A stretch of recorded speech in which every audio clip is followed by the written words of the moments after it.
Okay, let's talk through all these golf events that you have coming up. Gabby, I'm glad you asked. Got my calendar right here.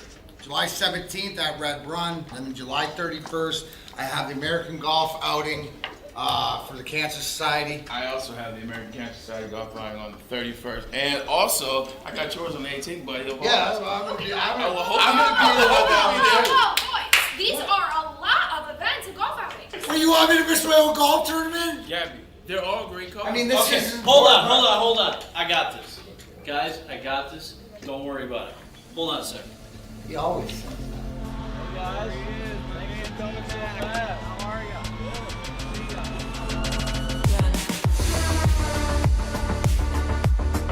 Remember the guys from Randy Wise, right? Sir.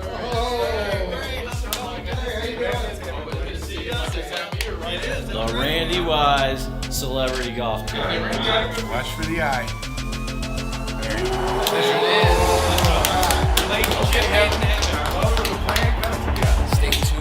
It's the Randy Wise Celebrity Golf Tour. Some of the biggest names in Michigan sports, and some, well, not so much. Brought to you in part by Premier Security Solutions, Fairway Packing Company, and Swiss Insurance. Watch episodes at woodwardsports.com. Good morning, everybody. It's the Morning Woodward Show here on the Woodward Sports Network.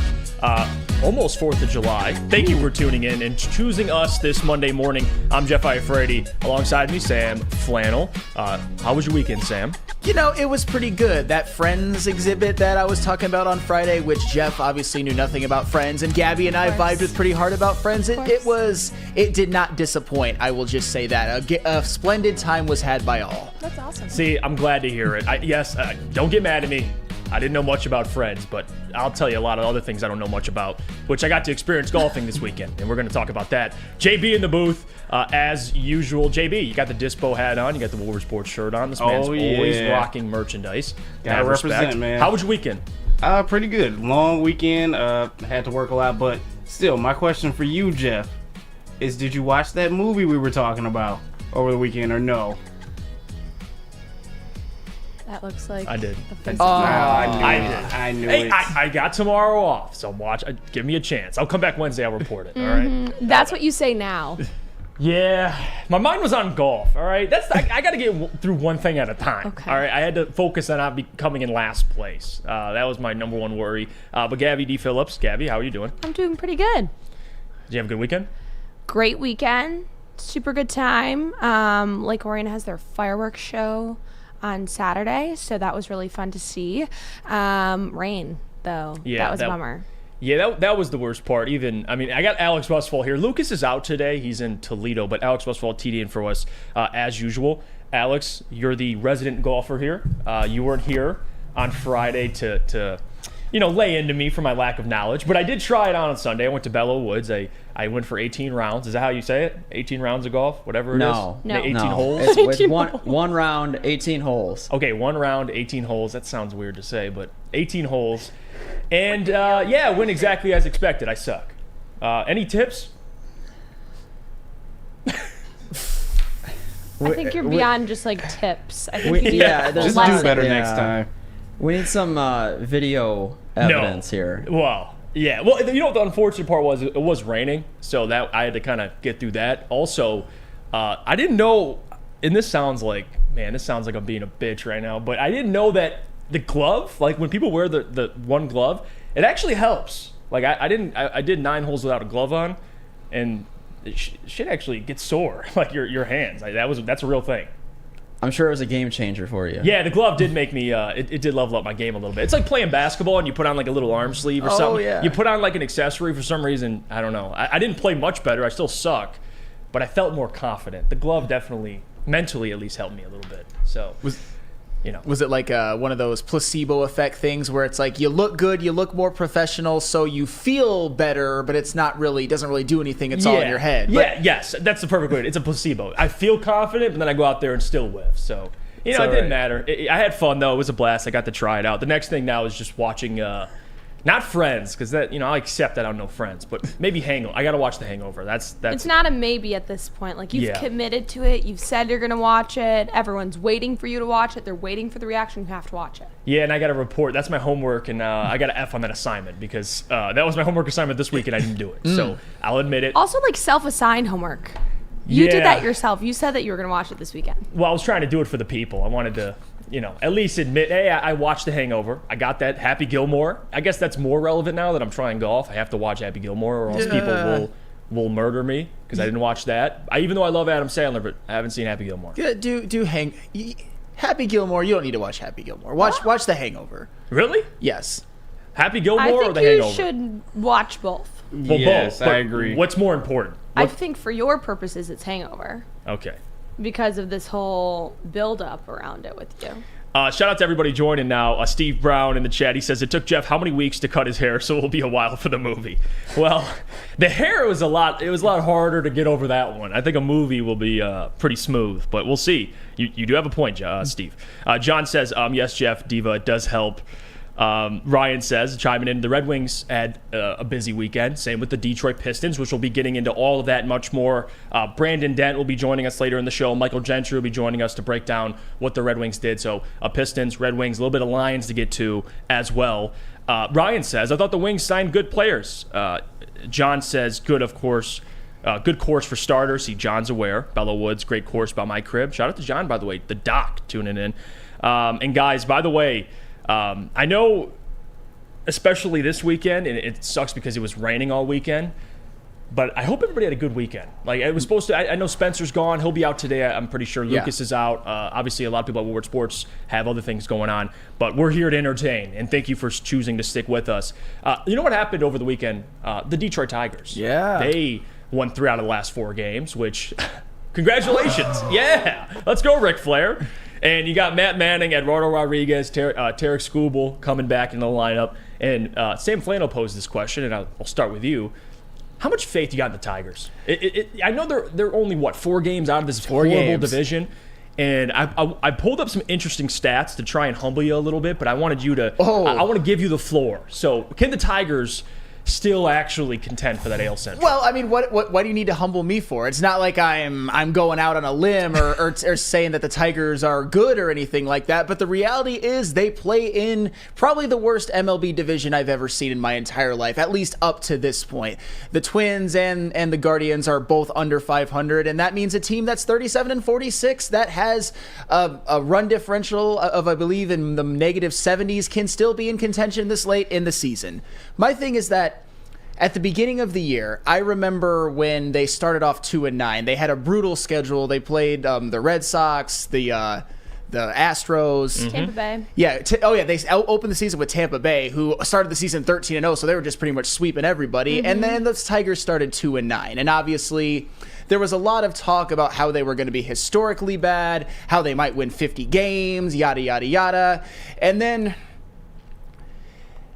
their schedule got a little bit. It lightened up a little bit. I knew they were going to get to play some games against the Royals, some games against the White Sox, and they have come through to the point where they are only 4 games out of first place. And they are doing that all in spite of the fact that they're the 2 leading starters on their team, the players who started the most games, Joey Wentz, 15 starts, 6.78 ERA. Matthew Boyd, 15 starts, who is now out for the season with Tommy John surgery, 5.45 ERA. That basically means you're lighting 30 games on fire, but yet they're still in it.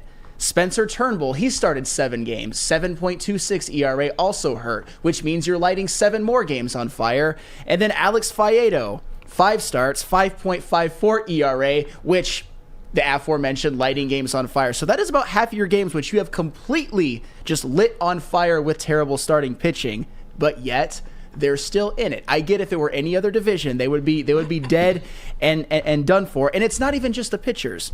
Javier Baez has somehow managed to be worse than last year. They're still in it. Nick Maton was so bad he got sent down to AAA. They're still in it. Jonathan Scope is still getting major at-bats, and yet they are still in it. And you know why that is? One of the reasons I feel that is because they have had a couple of decent surprises from players who Scotty Harris picked up, like Zach McKinstry and Matt Vierling, who are both been pleasant surprises, I would say. And say what you want about Spencer Torkelson. He still needs to get that on-base percentage up, but he's got that power stroke back, 12 home runs, 42 RBIs, and even Jake Rogers. And I'm not one to really prop up Jake Rogers because he's another one of those guys in the return for the Justin Verlander trade that really hasn't a terrible Justin Verlander trade, a historically bad Justin Verlander trade that Al Avila made, by the way. Which he doesn't regret. Which is a disaster in its own regard, but at least he has his power stroke back, and he's getting that on-base percentage up above 300. And like you said earlier, Matt Manning, he's back. He pitched yesterday. Didn't pitch well, but they got 14 runs of run support, which obviously is amazing. Tarek Skubal's coming back this week. Eduardo Rodriguez, who before he got hurt was a Cy Young level pitcher, is coming back. Riley Green should be coming back soon, who he was the one who had really panned out before he got hurt. And even our old friend Akil Baddoo. And I know you're going to laugh at me when I say Akil Baddoo, but before he got hurt, he was second on the team in on-base percentage. He should be coming back soon as well. And to top it all off, they have a 6-game homestand, including 3 games against the terrible Oakland A's. And then 3 against the Toronto Blue Jays, who are actually very, very good. If you go 4-2 in those games, I'll tell you what, you might be looking at the Tigers 2 or 3 games back out of first place at the All-Star break. And at that point, I am not going to poo-poo that. No way, no how. You know what's unreal, too? The fact that where the Tigers are right now, which is, about 4 games out from the AL Central, you look at where they are in terms of just team statistics, because I like to look at it throughout the season and see where they rank, because pitching, they're about middle of the pack right now. But you look at hitting, strictly hitting the baseball. You look at runs. The Oakland A's, who are so bad, they're probably going to have to move cities. They'll probably be in Las Vegas very, very soon, sooner than later. They have 20 more runs than the Oakland A's. You know what their average is compared to the Oakland A's? Their average, they're about 231, the Tigers, for 28th in the MLB. The Oakland A's are 221. So from 231 to 221. Hitting wise, they even you look at home runs, which I thought was the most interesting thing ever. The Tigers have 80; they're 23rd in the MLB right now. The Oakland A's have 78. So, really pitching for the bullpen for the Tigers. As much as guys like Spencer Torkelson, they've been coming around a little bit. Riley Green will be getting back. It's been rough, and it's crazy to think for the Oakland A's, who are the worst team in the league, hitting wise, pretty comparable with the Detroit Tigers. But somehow they're 4 games out, which A.J. Hinch deserves a lot of credit as well. But still, regardless, it's been an interesting season. I'll take them just contending for the division because we know this team is much better than actually what they are. I think that's fair to say. Of course, and all these things can be true. The Tigers are a bad baseball team. They shouldn't be ready to win in any circumstance in the world, except given the fact that they're in the division that they are in. And that's why at the beginning of the year, I never thought that the Tigers were going to be good. I always thought that they were going to be maybe a team that wins 70 games or so. But I wanted to caution people into jumping off a roof when they started 2-9 against a brutal schedule, that it is going to be a little bit better than people think. And so far, it has. I'm not saying that they're going to win the division, but the fact that they're only 4 games out with a golden opportunity to close that gap before the All-Star break. And like I said, if my prediction comes true that they're maybe 2 or 3 out by the All-Star break, how can anybody not be excited about this? I get it. It's a little bit of a fugazi, a woozy, a wazi, a fugazi. But at the same time, it's the Detroit Tigers, as much as you all might not believe it, they are in a pennant race right now. And just buckle up and enjoy it. It doesn't have to mean anything. Just enjoy the process. Yes, yeah. Despite how bad they are statistically, at least offensively, despite that, this weekend, good showing. You win 3 out of the last 4 games in your 4 games out from the AL Central. Despite how bad the division is, you still get credit for that. So at least the Tigers, although I'm not tuning into the Tigers much at all, it gives us a reason to talk about them, at least. So it is what it is. Whether that's a good thing or not, that's up to you guys. But regardless, we have to at least mention the Tigers. We're going to break when we get back. I want to get into some of the moves the Pistons made, and then later in the show, we're going to get into some of the moves the Red Wings made. But before we do that, could you tell us about our friends over at Randy Wise? Yeah, Randy Wise is the place that you can go to get yourself into a celebrity level vehicle. And right now you can go check out on woodwardsports.com or on our YouTube page the first episode of the Randy Wise Celebrity Golf Tour featuring the one, the only Jim Harbaugh. Check that out. It is live now. You're sure going to want to watch it. And new episodes coming very soon thanks to our friends over at Randy Wise. By now you know me, Christina Gennari, as the obvious choice in real estate. And you know my website, soldchristina.com, as your #1 resource for buying or selling your home. Myself, along with my amazing staff, pride ourselves on making your home buying and selling experience a relaxing and easy one. Come see why we are the obvious choice. Christina Gennari at soldchristina.com, the obvious choice in real estate. How about that rookie? He is something else. How big is that? All of Detroit sports teams live on Woodward. All of Detroit sports coverage lives on Woodward Sports. Driving the best in Detroit sports coverage. Back to the Morning Woodward Show here at woodwardsports.com. Thanks so much for tuning in. Hope you had a great weekend going into 4th of July tomorrow. And if you're watching live, please be sure to check out the website where you can find articles, previous show clips, live shows, and great merchandise updating basically every other day now. We have so much merchandise coming out. And follow us on all social media at Woodward Sports. Now, getting into the NBA draft. Well, it's crazy, too, because this weekend the Pistons got decently busy. I wouldn't say they made big splashes, but they made moves. There's no doubt about it. Essentially free moves if you count second-round picks, which in the NBA, second-round picks, it is what it is. It's not like the NFL, second-round picks. Second-round picks in the NBA, you're just tossing them around. You're able to get Joe Harris and Monte Morris, who's actually from Flint, Michigan, for those who don't know, through trades. And Sam, I'll start with you, and then I'll get JB's opinion, and eventually I'll share mine. But just on the players they acquired, we'll get to the Cam Johnson stuff later. We'll get to our evaluation of Troy Weaver later. But just on what he got, what do you think? So let me start with Joe Harris, because it is a mixed bag for me. And when I first heard that the Detroit Pistons acquired Joe Harris, I was a little bit puzzled. But at the same time, that is why you look into the numbers and you do a little bit of digging. Because here's the thing. I obviously knew about Joe Harris. I knew that he was a very, very good three-point shooter. I knew that he had some very good seasons in Brooklyn, but I didn't know just how good of a three-point shooter Joe Harris has been throughout his career. And I found out that Joe Harris has had 6 consecutive seasons in which he has shot over 40% from three. He has a lifetime career shooting percentage of 43.7%, which is absolutely scorching hot. And prior to last season, or the season before, where he missed, I believe, 68 games due to injury, he had a 3-season stretch in which he averaged basically 14 a game on 42% three-point shooting, well above 42% three-point shooting. His numbers in minutes did taper off last year. He only averaged about 7-8 a game, but he still shot very, very well from three. He's not much of a defender or anything. I don't think it's a huge move, but and it is an expiring contract, but at the same time, Joe Harris fills a need with the Detroit Pistons, a dead-eye three-point shooter, and that is exactly what Joe Harris is. The Monte Morris one, that one was interesting. I don't see how anybody could really be upset with this one. He's a 6'2" point guard, a little bit undersized, but he is what I would consider as perfect of a backup point guard as you could possibly have, especially for this team, because Monte Morris, unlike Cade Cunningham and unlike Jaden Ivey, like Joe Harris, is also a proven shooter. He has lifetime shooting splits of 48, 39, and 83.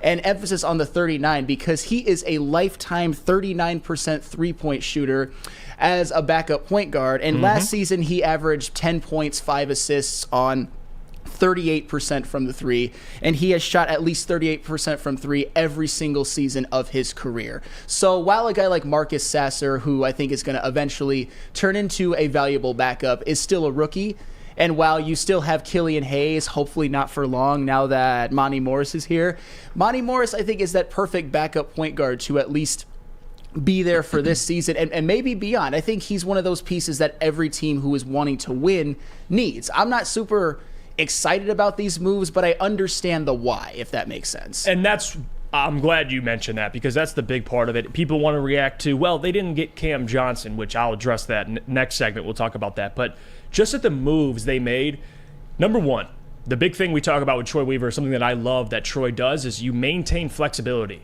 Something that former GMs for the Pistons never did. You got tied up in terrible contracts, and Pistons fans were always complaining. But now that he keeps things flexible, people are still going to complain. It's like it shows that no matter what you do, people are still going to complain. So I don't look at that. What I look at is both guys are on one-year contracts. You essentially got both guys for free second-round picks. They're nothing. And both of these players they acquired are going to make an impact off your bench, or potentially, if there's an injury, could start. Joe Harris, even though he had a down year last year, you look at what he's done in his career, he's always been a double-digit guy, either off your bench or starting. He's shot nearly his highest percent in a season is 47% from three on 5 attempts. I mean, that's scorching. So we look at a team who last year couldn't stop a nosebleed.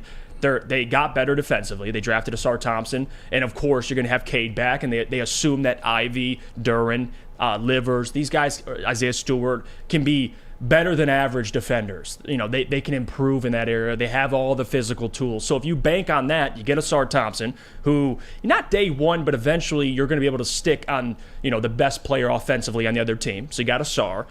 Now you need shooting. Well, here's Monte Morris and Joe Harris for you. Monte, who's a career, like you said, 39% three-point shooter off your bench, which again, people who complain about Killian, here you go. Yep. Here's Monte Morris, who is going to come off your bench, someone that you can depend on, someone that will be solid. Again, for Killian Hayes, I think he'll still play, but here's an option. I think this means more for Marcus Sasser, to be honest with you, because unless Sasser explodes on the scene and maybe Killian gets squeezed out, I think this is a way to kind of ease Marcus Sasser in. But regardless, if you want to bring back Monte Morris, you can do that. He won't be too expensive. Both of these guys are expiring next season, so I love it. So far, Troy has done a good job of I'll recap. Maintaining flexibility, not being tied into any bad contracts. Number two, you got depth now. You got guys, veterans, adults in the room, as people would like to use the term. And then number three, you address your needs. You get better as a team shooting the ball, and you get better, at least through the draft, and we'll see how the offseason plays out, defensively. So, and again, Monty Williams is going to contribute a lot to being better overall defensively, because that's his specialty as well. But I don't get why people are complaining. Like, people are upset that he got two good basketball players for essentially free. Well, I think one of the reasons that people are complaining, and I will empathize with those people, because I was feeling a certain way as well. When I first found out about the Joe Harris acquisition, I knew at that point that Cam Johnson was more or less off the table. I know we'll talk about that later. But once they signed Monte Morris, that's where I kind of calmed down and was like, all right, I think there is a plan. I think there is a reason why they're doing all this. I think this is a team that can improve next year because of these guys. And like I said at the beginning, when you first hear Joe Harris and Monte Morris, I wasn't super excited. I was more excited about Monte Morris than Joe Harris, but then that's why you got to look into what they provide for what they can provide for a team. Because as much as I know a lot of stats and a lot of players, I'm not looking into Joe Harris or Monte Morris stats just for fun at night. I didn't know how good they actually were as three-point shooters. I didn't know what that it would be filling a need, because the Detroit Pistons last season, I mean,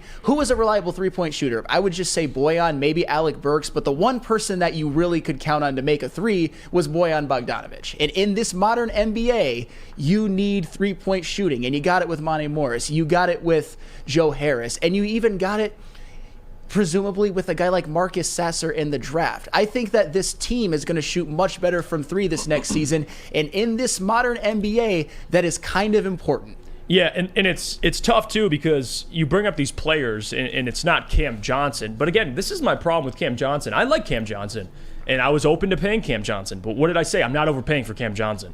I'm not going to get sucked in, or at least get drawn into making a bad contract happen with Cam Johnson. Like, if you pay him, because again, you saw what Brooklyn paid him, and we'll get into that later in the show. There's no way the Pistons were going to be able to pay him the exact same. You're going to have to overpay for Cam Johnson. But the fact that he gets two pretty good players, solid players, not over-the-top big splash players, but guys that, again, Monte Morris off your bench, if he's giving you 10, 5 assists, 39 from three, and almost 50% field goal percentage, like, is that a scrub? No. I don't think so. Guys who can come off your bench and give you 10 points, 5 assists on almost 50% shooting from the field and 39 from 3 is not a scrub. Like, I don't know where that narrative's coming from. And then Joe Harris, who can still shoot the ball. Like, again, whether people agree with it or not, you at least have to understand why Troy did it. Again, you have a better class next season. That's a fact. If you guys don't believe that, I got nothing for you. If you thought Cam Johnson was the big splash to take us over the top, you're crazy. So we'll start there. Next season, you get a bigger pool of free agents. You're still going to have money available. And at least this season, you have time. And I know he didn't come out and say what Steve said, which is, I don't think this is the right time to go for it. Maybe Troy feels that way. He didn't openly say it.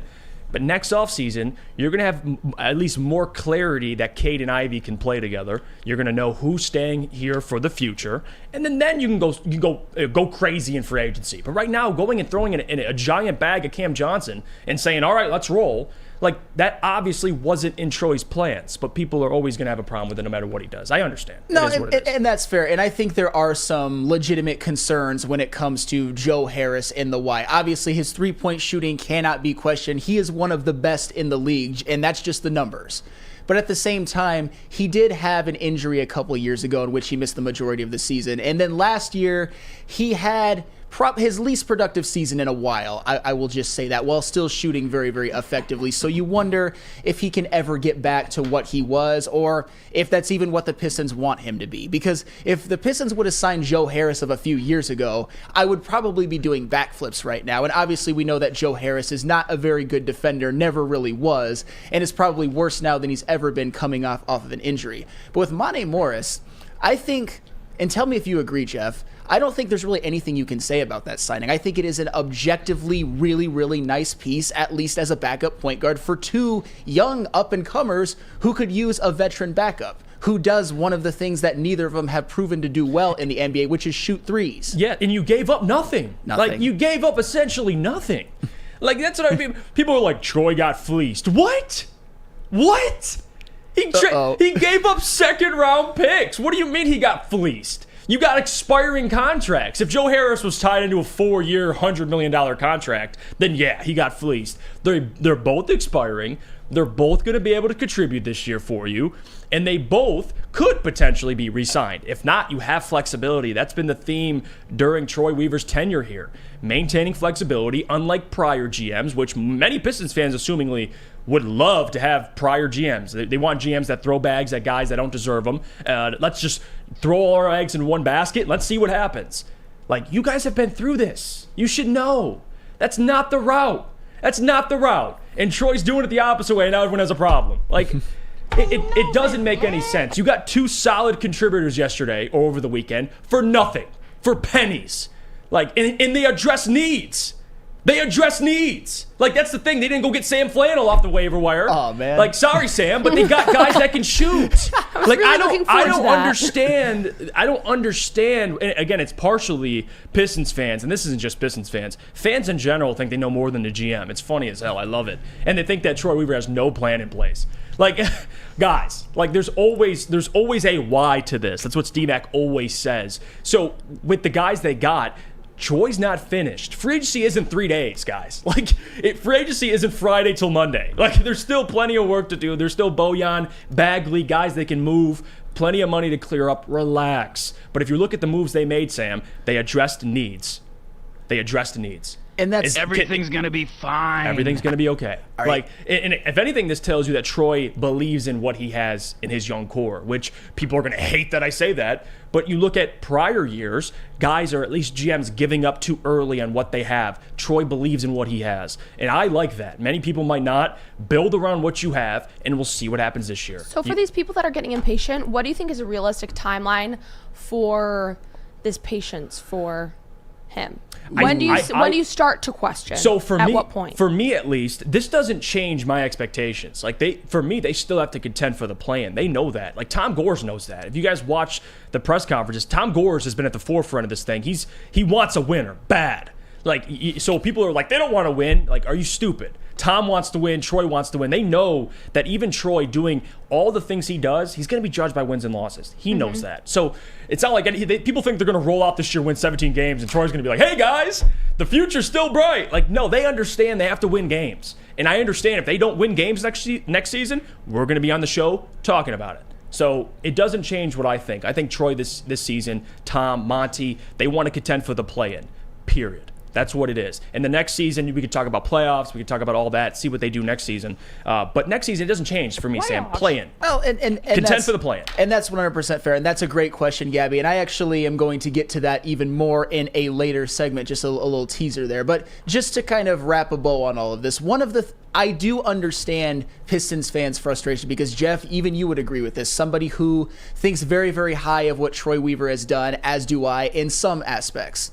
It has not shown even a little bit in the wins and loss column. In fact, they only won 17 games last year. There was a lot of reasons for that, but I think when Pistons fans see tangible results, they will be able to trust the plan a little bit more because just in the wins and loss column, it still is looking really, really ugly, and that has to change next year, 100%. And again, star players get you to the NBA Finals. Role players win you it. So you can't argue, and again, I'm not saying the Pistons are going to get to the finals, but there's an importance of having the right guys around who you're building around. Like Joe Harris and Monte, they're not going to lead you to the NBA Finals, but Sam, contenders would love both of those players on their team. In certain roles, absolutely. Absolutely. 100%. Who wouldn't want a 47% three-point shooter on their roster? He did that for a full season while averaging like 14 a game. This is what I love, too, and people will say, well, Jeff, and we'll go to break because I can go all day for this. People will say, well, you're a Pistons apologist. Guys. A little bit. Well, it's not even being an apologist. It's just understanding why the move was made. It's that simple. If you'd rather throw over $100 million at Cam Johnson rather than getting two guys that can contribute and probably put up combined the same thing that Cam would put up statistically, but you're paying them significantly less and they both come off the books next season, I don't know what to tell you. Like, I'm not in the realm of throwing bags at guys that I don't think deserve it. You guys can be. That's fine. You can run your team however you want to run it. But throwing $30+ million at players I don't think deserve it is not the way to go. That's why you get trapped. Like, that's why prior years for the Detroit Pistons, I mean, do I need to bring up who they signed with Joe Dumars? We know that. Charlie, Ben, Come on, guys. Like, we've been through this. Josh Smith. It's been a thing. So before anybody overreacts, the canvas is just being painted. Allow it to be finished, and then we can judge it. But regardless, I want to get to the Cam Johnson stuff right now because we're kind of over break. But I want to address that and ask you a question about Troy Weaver, and I want your thoughts on it. But before we do, could you tell us about our friends over at Swiss Insurance? Oh, of course I can. And now that summer is here, even though it doesn't look like it outside, it is important to make sure you are properly covered. Whether it's a grad party or just a group of people over to enjoy the lake or pool, your liability exposure increases significantly in summertime. Let the Swiss Insurance Group review your coverage and make sure you are protected from an unexpected loss. Check us out at swissins.com or call Mark today at 248-800-4177. That is 248-800-4177. Swiss Insurance. At work and at home, we're there with smarter security solutions. Featuring complete automation with customized alerts and more. For over 90 years, we've been the company that's been counted on to protect what matters most, all with personalized service and care. Right now, for a limited time, receive a free video device plus free installation with a new home system. Guardian Alarm. We protect Michigan. We don't like to brag that we are the toughest sports network in Detroit, but we do have a guy named Darren McCarty on our side. Woodward Sports. Welcome back to the Morning Over Show here at WoodwardSports.com. Thanks so much for tuning in. I hope you had a fantastic weekend. If you're watching on YouTube, like and subscribe. If you're listening via podcast, download this episode and leave a 5-star review and follow us on all social media at Woodward Sports. I love these comments, too. I just want to get to the people and read some of these off before we get to Cam Johnson. And again, Chili says, guessing Jeff hates what the Rockets spent, even though books will be cleaned up when Jalen extension comes up. Yeah, no, you're right. I absolutely hate what the Rockets did. I mean, that's you signed Red Van Fleet to a 3-year, $40 million annual contract, and then you got Dylan Brooks on, what, like 14 per year? I don't know exactly what the numbers are. Yeah, I hate it. Like, if you love it, that's fine, Chili, but no, that's not the move I'd go.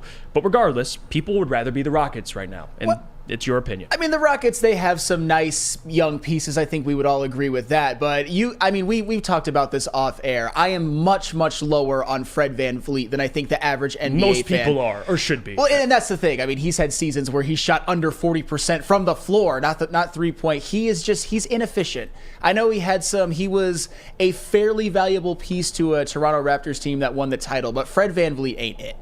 No, not at all. And again, it's not about, because again, people will go, well, they'll probably win more games than the Pistons. Guys, if that's what you're banking on, like if you just want to win as many games as you can this season, that ain't the way to look at it. And we talked about this with Steve Yzerman. It's not about just getting there and disappearing. You want to get there and stay there. And when you have bad contracts to players that don't deserve it, it's hard to stay there. Like, it's hard.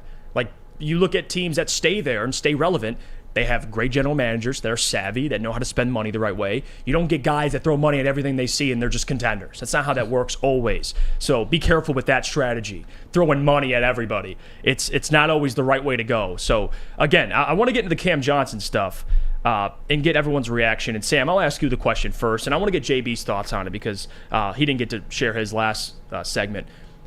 Are you upset the Pistons didn't go for a big swing like Cam Johnson this offseason? I understand frustrations amongst Piston Nation about that. And when I saw what they did with Joe Harris and Monty Morris, I'm not necessarily mad about it. But at the same time, I hope that Cam Johnson doesn't turn out to be a perfect complementary player on the Brooklyn Nets. I hope that it's not something that the Pistons regret.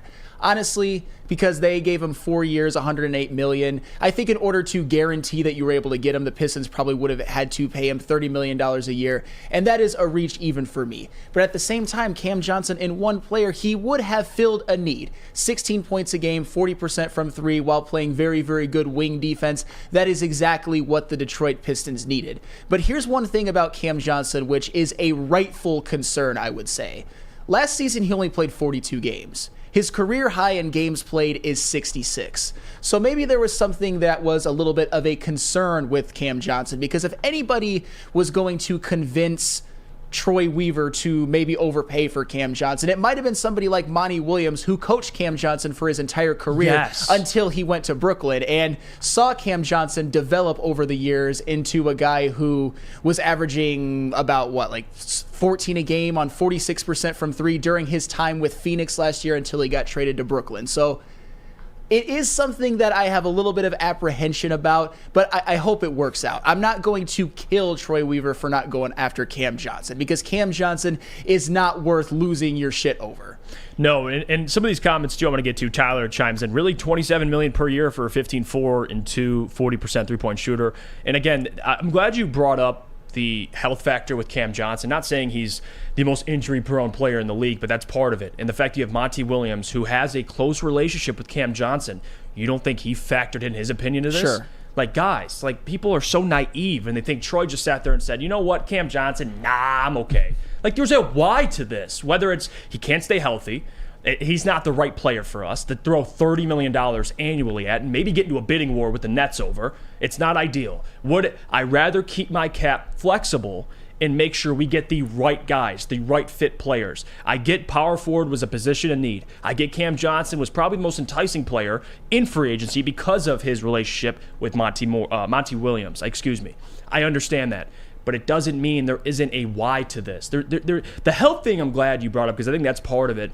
But the other part of it, and people say, well, you essentially helped the Nets get Cam Johnson. Yeah, you did. Because Troy capitalized off that, knowing the Nets had to free up cap space to get Cam. If Troy said, hey, I don't want Cam Johnson for $30 million per, why not take what the Nets are giving away for free for them to open up cap space?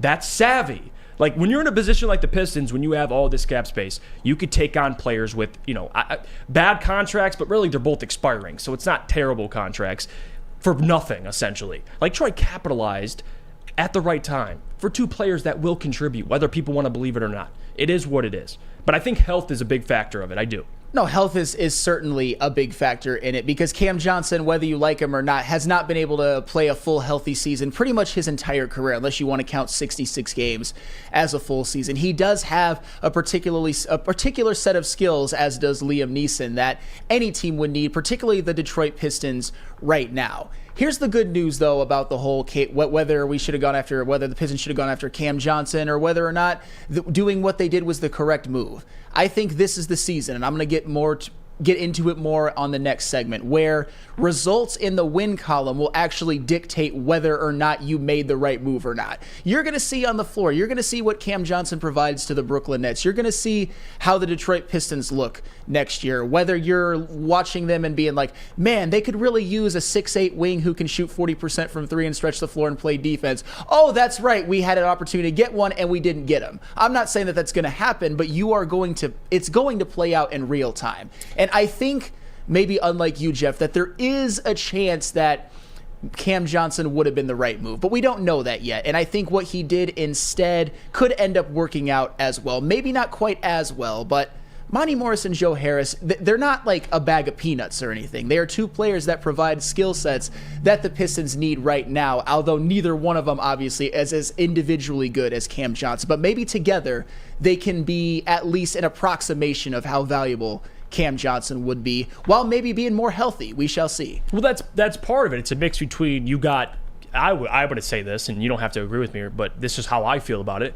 You essentially got Cam Johnson's production from two guys on expiring deals that can shoot the hell out of the ball, like Cam Johnson. Now, defensively, that's where I get the concerns are, because instead of having a 6'8 wing who can play power forward, you have a 6'6 two guard who can play small, but Joe's not a great defender. No. Maybe a little bit better than Bojan, but what does that mean? They're both bad. Monte Morris isn't a bad defender either, but I get not addressing the forward position. I get not addressing power forward. That's where I agree with concerns. Who's playing power forward? Who's starting? I understand that. But to act like they got garbage over the weekend, it's like, how naive. And that's the thing. If you watch the NBA and you know Joe Harris and Monte Morris, you knew they got better. Like that. If you don't know who those players are, of course you're not going to know anything. But just please understand, if you don't want to watch the NBA or tune into any of these guys, trust me, I do. Joe Harris and Monte Morris are serviceable, above average players, and they're going to help your bench, whether you like it or not. And again, if you trade Bojan, at least you don't lose all your shooting, essentially. If you trade Bojan, you still got Joe, Alec Burks, now Monte. You got guys that you can trust. So maybe this is planning for a move in the future, trading Bojan. Yeah. And I think that's still on the horizon. But I just want to calm the fan base down, because they didn't get Cam Johnson. This offseason's a failure. Guys, if anything, he's putting a lot of faith in his young core, which I think that's the right way to do things. I never liked when teams have a good foundation of young players and they go get somebody that completely overshadows them. Like, you want all the room for growth for Ivy, Cade, Duran, these guys to get all the opportunities. I don't want nobody to come here and take away opportunities from those guys, because your future banks on those guys. So let them run free. And I do think with a healthy roster, with the additions they made, seeing there will be more moves to be done, they should win at least 30 games. And I'll take that. I'll take a 35-win season, 30-win season. If you're expecting playoffs, you're watching the wrong team. But like they should win 30-plus games. And I'm sure Troy, Tom, and Monty all know it. Oh, man, that is a very, very interesting teaser, because I'm going to get into more of that in the next segment when it comes to the expectations of both teams that just had busy free agent weekends after seeing how it all played out so far. But yeah, you're right. The Pistons, no matter what you say, no matter if you're a little bit frustrated with Troy Weaver over not getting Cam Johnson, they did get better. They did. I mean, shoot, if they keep Bojan, I'm not saying that they should. Having Bojan and Joe Harris on that team to shoot threes, it's just going to be they're just going to be making it rain all. They might be giving up a lot on defense, but it's just going to be buckets, three. All look at it long. Like this. They won 17 games last season without no Cade. Now, if Cade's there, how many more wins would you say? A couple more wins? Sure. Sprinkle on a couple more. Between 5 and 8, I would say. So now you're already at 25, let's just say safely. So around 25 wins if Cade's there. And that's given the amount of different lineups they had throughout the season, the players that were injured. Like, if all things went well last season, I think they would have won around 20-ish games. Now, that's with no additions. That's with no players getting better. And that's with Dwayne Casey, not Monty Williams. So think about it. You got a new coach. We assume Cade's going to be back. He's going to look even better. At the very least, on one leg last year, he gave you 27 and 7. So if he gives you 23, 24, 7 and 7, okay, great. You'll take that. Ivy's in his second year. You still have Bojan, Alec Burks, Joe Harris, Monty Morris as well. You got good depth players. You have Jalen Duren, who's coming back for a second year. Like, these guys are all going to improve. How many more wins is that? 5? Let's just say it's safely 5. You're at 30. So, like, you don't think 30 is possible? Like, guys, that's all I'm expecting. 30-plus wins. You contend for the play-in. 40 will get you in the East. I don't think they make the play-in. Maybe they do. But if you're in that conversation throughout the season, I'll take it. That's a success. To me, they're a year behind the Red Wings because the Red Wings didn't have to lose their best player for an entire season. They contended for the playoffs last season.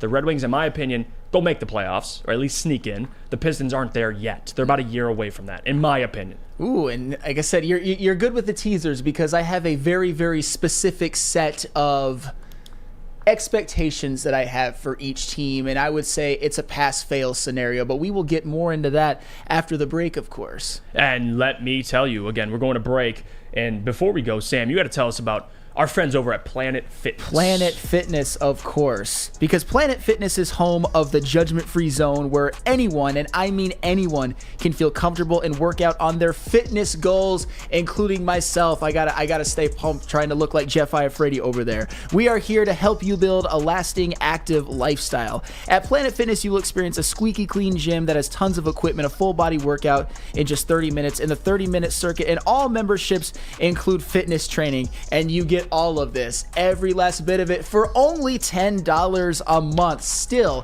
after all that is a bargain. And if you want even more perks, you can upgrade to the Black Card, and you can enjoy amenities such as unlimited tanning, which I desperately need right now, a hydro massage, massage chairs, and total body enhancement, along with access to over 2,400 locations worldwide and unlimited guest privileges. Join today in club or online or visit planetfitness.com. It's Planet Fitness, where your fitness is essential. Big Boy Strawberry Fest has officially arrived, and we're here to show you the very best flavors of the season. Satisfy your sweet tooth with our deep-fried vanilla Oreos, strawberry hot fudge cake, and a slice of our classic strawberry pie. But that's not all. Cool off on a refreshing summer splash salad, or savor the flavors of our chicken Caesar wrap and strawberry bacon chicken wrap. And for breakfast lovers, don't miss out on our strawberry hotcakes or our mouth-watering red velvet waffle. Strawberry Fest is something for everyone. Celebrate the sweet season with us at Big Boy. You have an opinion? Make sure it's seen and heard. Corner, jumper, tweet us, hop on the YouTube chat, slide in the DMS at Woodward Sports on all social media. Your childhood may be over, but certainly playtime is not. Outdoor Equipment Company is your source for outdoor power equipment, sales, service, and parts. Carrying top brands such as Bad Boy, LS Tractor Still, and much more. Servicing the Great Lakes region with locations in Metro, Detroit, and Greater Lansing. For more information, visit them at OutdoorEquipCo.com. Outdoor Equipment Company, your power equipment playground. We're back here. It's the Morning Woodward Show here on the Woodward Sports Network. Thank you guys for sticking with us. If you're watching on our YouTube channel, hit the like button, subscribe if you haven't already. Feel free, keep chiming into the YouTube chat thread. We're going through the comments as we speak. But if you can't watch live, you can go back and listen on Spotify, Apple Music, whatever app you listen to for podcasts. We're on it. Leave a 5-star review for Sam and his wonderful flannels. But if you're watching on WoodwardSports.com, check out the latest news, articles, updates, show clips, and merchandise. But I want to get to Dan Orlovsky. And I didn't tease this, but I wanted people to be surprised. Dan Orlovsky went on Pat McAfee last week and said something interesting about Jared Goff. And I have the videos. Alex, do you have it? Could you play the video? This is Dan Orlovsky speaking about Jared Goff on Pat McAfee. Certainly find one. Feels like a kind of a dumb question because he has done this and has been to a Super Bowl, but that was under McVay. Is Jared Goff still a good enough quarterback to win the NFC and go to the Super Bowl? Yes, because of the situation that he's in. I still think that Jared is one of the most naturally pure throwers I've ever been around. He's just one of those guys that you have to protect. If Jared's protected, and he will be in Detroit, he can throw it just as good as anybody in that conference. Because of the natural ability that he has, you can do a lot of different. And Jared's game of throwing the ball between 10 and 25 yards, like that intermediate range, it's pure, man. It's really good. I think Detroit's offensive line should be a top 3 unit. Jahmyr Gibbs, I honestly believe, is going to be north of 1,500 yards from scrimmage, pushing 2,000 yards. There was people that were mad that he got drafted. Oh, yeah. Still are. There's people mad he got drafted. Marks. Dude, I think he's just going to be used in such a – I think he's going to be a Deebo Samuel type of player. That's the way that they'll use him. And that makes it so – he's going to catch 4 screens a game for 50-plus yards. So put that, in the books for Jared Goff. Yeah, I think so. Just because of the confidence Jared has right now, too. Like, that first year in Detroit, I know just in conversation with them was tough. It was tough to have – think about it. Like, you got Sean McVay moving on from you. One of the most respected minds and leaders in the NFL saying, not good enough for me anymore. And whether that was Sean's feelings or not, like, that's definitely the public perception. And that was the perception that Jared had, of like, dang, this coach. See, and as you can see, Dan Orlovsky, high on Jared. I mean, Dan's always putting on for the Lions. He does this nationally. He talks a lot about him. And obviously for Jared Goff, he saw his faith that Jared can eventually get back to the NFL. And he talked about a lot of that has to do with the situation he's in, which is spot on. The Lions, the offensive line, the weapons they got. At least Jameson coming back after 6 games. The defense is much improved. Clearly he likes Dan Campbell. And he mentioned Sean McVay and how, yes, he made the Super Bowl with Sean McVay, had a great roster, but also, and this is important in the NFL, the relationship between a head coach and a quarterback is everything. You have to be in lockstep from GM, head coach, quarterback. You look at Kansas City, Mahomes, Andy Reid, Brett Veach. All 3 are in sync, and look at them, all the success they've had. Now, you need a damn good quarterback. But what'd you think about Dan's comments? Can Jared, does he have the at least ability, but not just the ability, would you bank on him making a Super Bowl once again?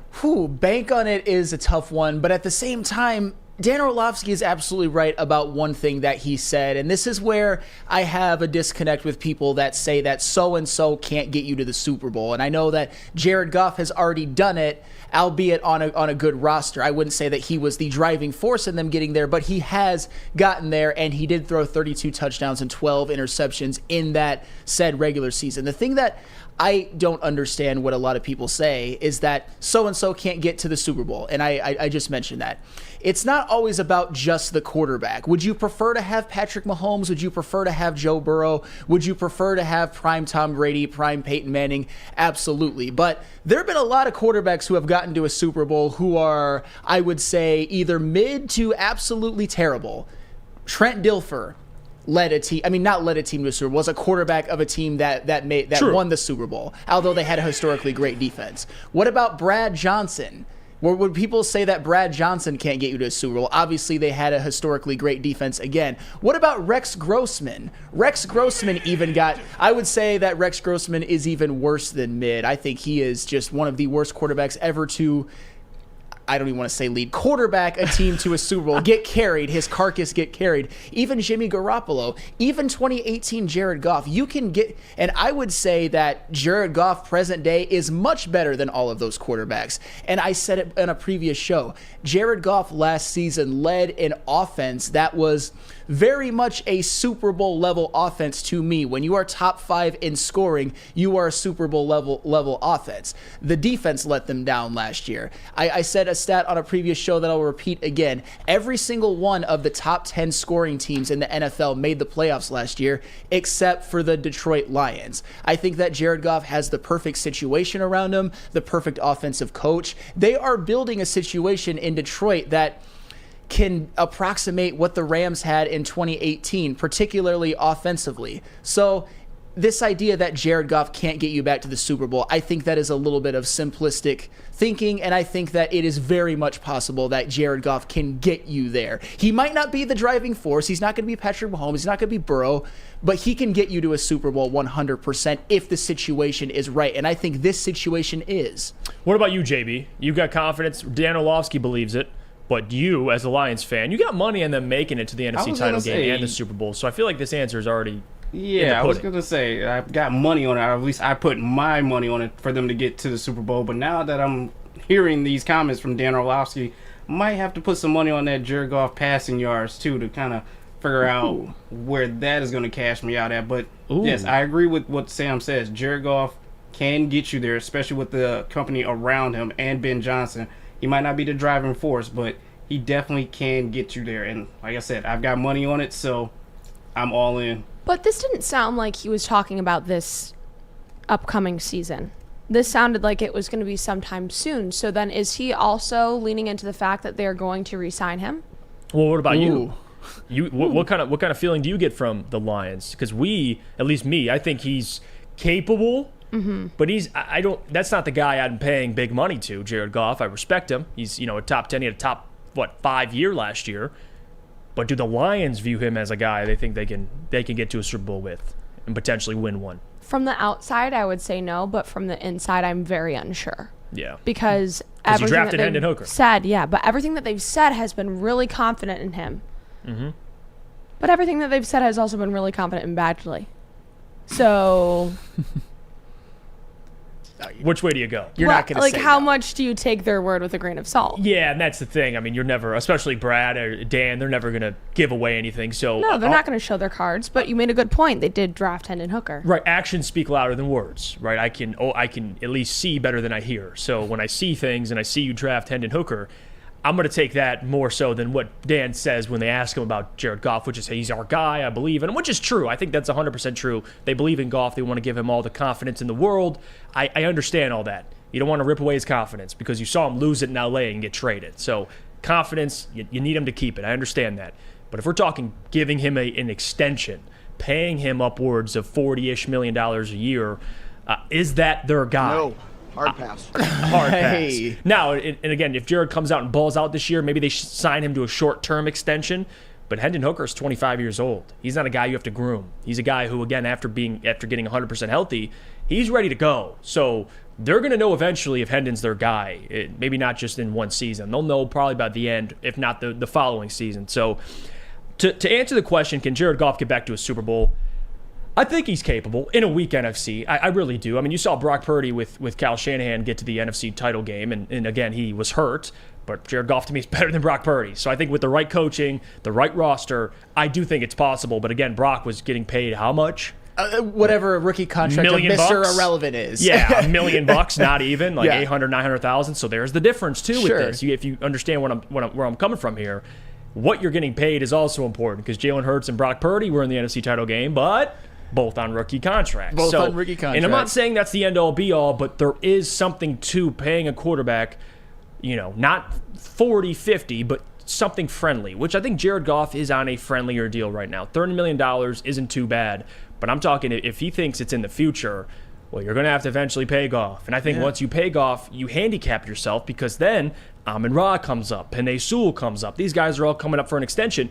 Jonah Jackson is about to be up next season as well. So at least for me, Sam, I think Jared's capable, but I'm not paying him. I'd rather keep the guys around him and figure it out at quarterback. Maybe Hendon Hooker on a rookie deal can fill that void. Who knows? Well, and that's fair, and that's why I say at the absolute worst when it comes to at the very least, what Jared Goff has to do next year in order for me as a fan to be comfortable with Brad Holmes giving him a lucrative extension is at the very least he has to validate what he did last year, and in an ideal world, actually put up a season that is even better, makes you feel like maybe he is a driving force in them winning, and obviously they got to win the division too as well and have a good offense. Then I would think about being more comfortable with it. But Jeff, you brought up something that is very interesting, and I think it's a point that gets brought up a lot amongst Woodward Sports and all media outlets, is that if you pay Jared Goff, right now Jared Goff is on a team-friendly deal. I agree. I would argue that, and Neil Rule talks about it all the time, and I would agree. Right now he is a discount to market. But that's just right now. Absolutely. And right now, when he's discount to market, it makes it a little bit easier for a team to be able to put pieces around Jared Goff that can help him get back to a Super Bowl, which the Rams did in 2018, but Jared Goff back then was also on a rookie contract. If you give Jared Goff a big deal, especially if there's some players you have to get rid of, by then I'm assuming Ben Johnson will be gone and be a head coach of a different team, you don't know. You don't know if Jared Goff is capable of being that guy with when things aren't, I wouldn't say perfect around him, but ideal around him, which I'd say they were now, because they do have Hendon Hooker waiting in the chambers. We don't know if he's any good. I think he's going to be very, very good. But I think one of the other reasons why they drafted Hendon Hooker was not necessarily because they didn't believe in Jared Goff, was because they probably were surprised as hell that Hendon Hooker fell as far as he did. And another point that... It's my quarterback. Hey, Jay, thank you, T.O. But another thing that I think is interesting that you said that I want to respond to is we talk about how Sean McVay lost faith in Jared Goff and ended up wanting to get rid of him and bring in Matthew Stafford. As much as we like Jared Goff now as Lions fans, as much as a lot of us have a certain view of Matthew Stafford, Lucas, Sean McVay was proven right. Oh, yeah. As of right now, he was proven right, at least in that circumstance. Right. Yeah, you'll take a Super Bowl every day of the week. Yes. Over. I mean, I get the Rams' future is in disarray, but you'll take a Super Bowl. They won a Super Bowl. For Goff, I think the big I guess question moving forward is, with more quarterbacks getting paid, when do you come to that decision? Because Daniel Jones just got 40. So he's going to make more than 40. There's no way. If you're Goff, and maybe Goff in his mind thinks, you know what?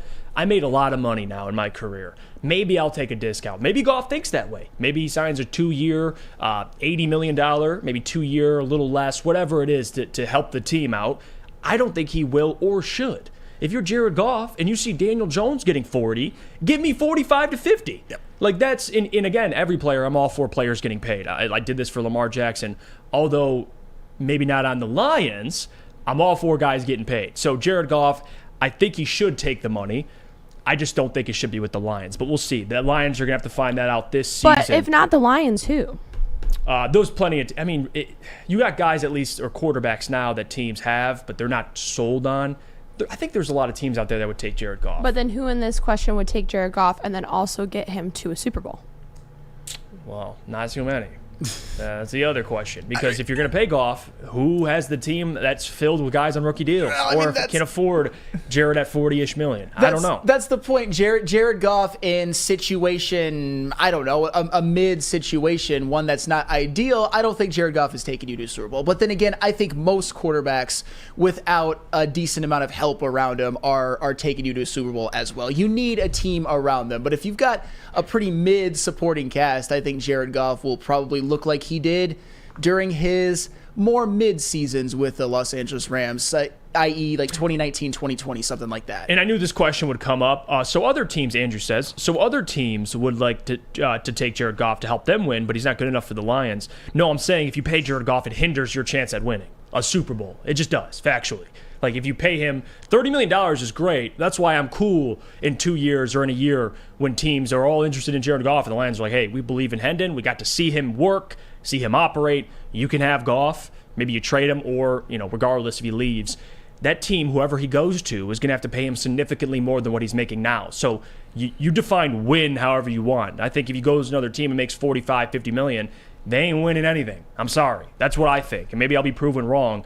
$30 million is fine right now. Sure. But it ain't fine in a year or two when he's trying to make $45 million. I don't think so, especially when you have valuable players coming up for contract extensions that I would much rather pay. But again, maybe people would love to keep Goff and get rid of Amon-Ra. That's fine. I wouldn't. Ooh. I want Penei Sewell, Amon-Ra, St. Brown. I want Jonah Jackson. I want the guys around the quarterback. I don't just want Goff and let everybody else leave. But hey, you guys can do whatever you want to do. Let me tell you about Dispo, because if you think that way, you might be smoking. Let me tell you about Dispo.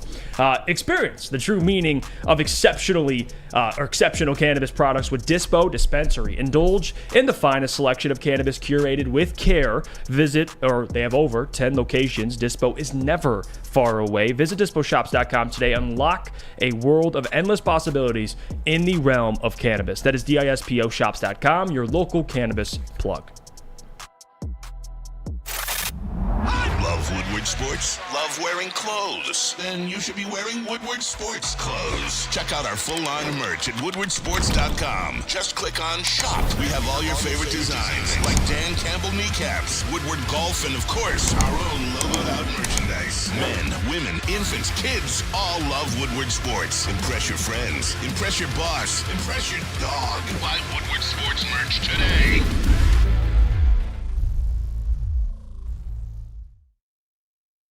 Introducing the Planet Fitness Guide to getting that post-workout glow. Step 1, what's your why?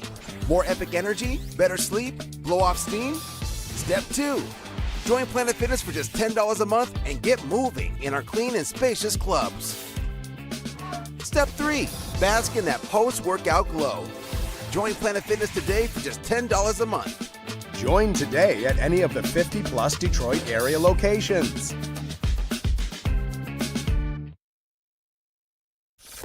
Woodward Avenue, the first paved road in America. Woodward Sports, the first sports network born in Detroit and made for Detroit. We're back and we're cooking. It's the Morning Woodward Show here on the Woodward Sports Network. Thank you guys for sticking with us. If you're on our YouTube channel, like the video, subscribe if you haven't already. And if you're not subscribed, what are you doing? Hit the subscribe button. If you can't watch live, it's all good. You can catch the show on Spotify, Apple Music, any app you listen to podcast. Leave a 5-star review. Joining us right now, good friend of the network, my guy from Woodward Pistons, writes for the Detroit Pistons for Woodward Sports, Brandon Dent. How you doing today, Brandon? I am doing good. How are you guys doing? I'm doing great. You know, we got done earlier talking about the Pistons and what they did over the weekend, and I want your thoughts on it before I drop all my thoughts, because I got mine out already, and the people, they've heard it. I'll start with this. We'll start very simple. Joe Harris, Monte Morris, what do you think of the players? I like it. When we sat here for kind of like the better part of the last year talking Pistons, it was about, you know what, they need more NBA players on this team. And really what it says to me is that Troy Weaver is really, really, really, really believing in Cade Cunningham, Jaden Ivey, and Jalen Duren. I really do. I think that's what it speaks volumes to more. This kind of internal growth thing, that's their philosophy. And I'm starting to kind of believe in that as well. Like, how is it that the Dallas Mavericks can depend on Luka Doncic, their top prize pick, but we can't sit here and fathomably think about a reality where Cade Cunningham and 2 other lottery picks can actually lead this team, where we can actually see a semblance of growth. Yeah, and it's funny because you can't like anything, because if you like Joe Harris and Monte, you're an apologist. You're easily an apologist. You defend the Pistons no matter what. Like the fact that you can't look at Monte with your own eyeballs and Joe Harris and think they're solid basketball players on expiring contracts. Like, guys, this isn't science. Like, this is very simple. Yeah. You get 2 guys that can contribute to your team immediately, that shoot damn near, well, Joe Harris shot above 40, but Monte is a sneaky good 3-point shooter. Like a solid backup point guard. People want to complain about Killian, you go get Monte, and they're still mad. It's like, it shows that no matter what you do, nobody's going to be happy. But the big thing is for Cam Johnson, and I'll let Sam ask about Troy Weaver, but I just want to ask you about Cam, and you can get your thoughts out. Yeah. Cam Johnson, you traded Joe Harris, you got Joe from the Nets, and that tells me that Troy Weaver's looking at it like, you know what, I have, super secret intel, probably that the Nets know of, but I have Monty Williams, who coached Cam Johnson. Like, he has an opinion of Cam Johnson more so than a lot of teams. Monty Williams has been with Cam for his entire career, the majority of his career. So talk to me. For Cam Johnson, I think, and I'll give you my take, and you tell me if I'm wrong, if I'm Troy Weaver, he's probably thinking, you know what, I want to maintain flexibility, because that's what Troy's done his entire tenure here, maintaining flexibility. I get 2 solid contributors that are expiring next season that you can re-sign. If not, you got a better free agent class. And I don't want to overpay for Cam Johnson, because if I'm going to pay him, the Nets wanted to sign him, so you're going to have to pay him more than what the Nets paid him. But for a guy who, in his career, the most games he's played in is 66 games. Like, he's not the most healthy either. I mean, even last year, he played about roughly 60% of the season. So talk to me. What do you think the reason is? Am I crazy? Why Troy didn't pursue Cam Johnson? No, I think that there was definitely a price point, and we all kind of sat here and bantied about it. The Nets went a little bit higher than I thought that they would for Cam Johnson, which to me, and the Blazers too, which to me leads me to believe that somebody was kicking the tire on these players, which helped to drive their value up. And I wouldn't be surprised if the Pistons went to just try and see, because I think Troy is always looking at how he can improve this team. But the most unique thing, or the interesting thing that I believe Troy stated, is that, hey, we're going out here to have, like, what, big swings, big hits? Mm-hmm. And then he confirmed that big swing or that big hit or that home run was Asar Thompson. He did confirm as well, kind of after that rookie press conference, that, you know what, we're probably not destined to make a splash. Not that they were going to pull themselves out from doing something in free agency, but that he really wanted to see what these guys look like on the court. That he has a belief in them, and he wants to see realistically what Monty can do. And I think that, again, that speaks volumes to that kind of trio core of Cade, Ivy, Duren, but what he actually believes Asar Thompson can bring to the court. He talked about his defensive versatility, his offensive versatility. Right. And ultimately, we believe he's going to be somebody that's out there playing and giving it his all 82 games a year, rather than like we have to deal with or think about with Cam Johnson and the injury concerns. Hey, Brandon, I got a question, because I don't think people even quite understand how good Monty Morris and Joe Harris have been in their careers at three-point shooting. I mean, Joe Harris, for his career, is literally 44% from three. That is scorching hot for his career. And Monty Morris, I know, Jeff, you called him a sneaky good three-point shooter. I think, with all due respect, that's underselling him a little bit. Lifetime career of 39%. How important was it for Troy Weaver to add three-point shooting to this roster, and how much better will they be at it next year as opposed to this past year? It was one of the more important things. Obviously, we all wanted a position, a 3-and-D wing that could come in and impact right away. But if you can't get that, then you want to get shooting on this team to be able to complement your playmakers, to be able to complement the guys that will absorb a lot of gravity. You go back and you look at those Cade Cunningham highlights and look at how the defense plays him. You need shooters around him. One of the guys, honestly, who has been failed by this, even though we want more out of him, Killian Hayes has been failed by this, by having no shooters around him too. All of our guards are going to, honestly, all of our playmakers are going to take a step forward in this regard by having better shooters around them. And not just better shooters, but people who can also play make. What if the defense closes out on Morris? Right. Hey, I trust him with the ball in his hands, right? What is he, a career one turnover a game or less, a guy? Give you about 5.5 assists a year. Yep. That's a great turnover, assist to turnover ratio. So, what he's done is he's put solid basketball players out there with his young guys, and he's telling them, Cade, Ivy, Duren, go be those guys. This is where this is at. It's not saying that Troy has done the right thing yet, but as it relates to how a team is supposed to be built by year 3, by year 4, you should be depending on your lottery picks, and he's found a way to put, 4 of them on this squad in 3 years? So it's something where I think that, you wanted to be able to go out there if you could and put somebody out here that made sense, money-wise, contract-wise and whatnot. But if not, you shouldn't be sitting here like, oh, man, we don't have a number 1 draft pick in Cade Cunningham. We don't have 2 lottery picks who, if you redrafted them, they both go higher in Ivy and Duren. You know what I mean? You can't sit here and do that. Go out there and prove it now. Like, this is that kind of prove it year. No more of the foundational, or we're just putting up the walls and things of that nature. Now we're kind of like, I can kind of live in this house if I wanted to, and that's kind of where I see this thing going. And again, just to kind of recap, Joe Harris, Monty Morris, both acquired for essentially nothing, like second-round picks, guys that are coming off the books. How much do you think a part of this is – because Stevie was very open about this for Red Wings fans, saying, I don't think it's the time yet. People want me to go all in this offseason. I don't think we're ready. And people, threw up their hands, and everybody freaked out about it. D-Mac and Neil hit on it, that even through 5 years, people call it a 5-year rebuild, but it's much different than that. There's context involved. Like for Troy Weaver, and I'm not trying to compare, they're different situations, but Troy has had a lot of work to do from when he first got here till now. He's completely changed the roster. He's opened up flexibility with the cap. He finally got his head coach. Like, things are now just falling in place, and people are still going to be frustrated. But what does this mean for next season? Does it change their expectations, in your opinion, contending for the play-in? That's what they need to do. Okay. That's what they need to do. So with or without Cam Johnson, that's the goal. That's the goal. That was their goal to start this season, and they stated that injuries were the big reason why.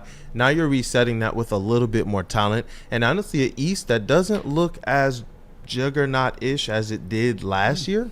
You know what I mean? So I'm kind of like, look, go out there, set your expectations high. The players have continued to say that they're ready to compete for the play-in. You continue to hear them chirp about last year sucked. They didn't like losing. They didn't like the way that they looked. They didn't like the way that they played. They want to come out here and play better. Now, I want to be able to critique this team the right way, and I think Troy Weaver does too, and that's something that he spoke to. Wanting to be able to get these guys out there and seeing what they are, and that's where I'm not too concerned about them not really swinging big right now in free agency. they can definitely go out there at this trade deadline and move some pieces. You know, it's interesting with the two players that they did sign. Is it insurance for if they actually do make a decision at the trade deadline with guys like Bojan, with guys like Killian to get more draft capital? Troy said that by that time, they will kind of have a better feel for what they actually do need to go out there and do. Like right now, I believe the Rockets, either they are confident in what they need to put. What do you think about that? The Rockets moves. That's what I was going to say. I believe that they're confident in what they believe they need to put around their young guys because they've seen their young guys play. They know what they're going to be. We know what some of our young guys are going to be, but we need to see kind of the core of this team play before Troy can actually go out there and make that move.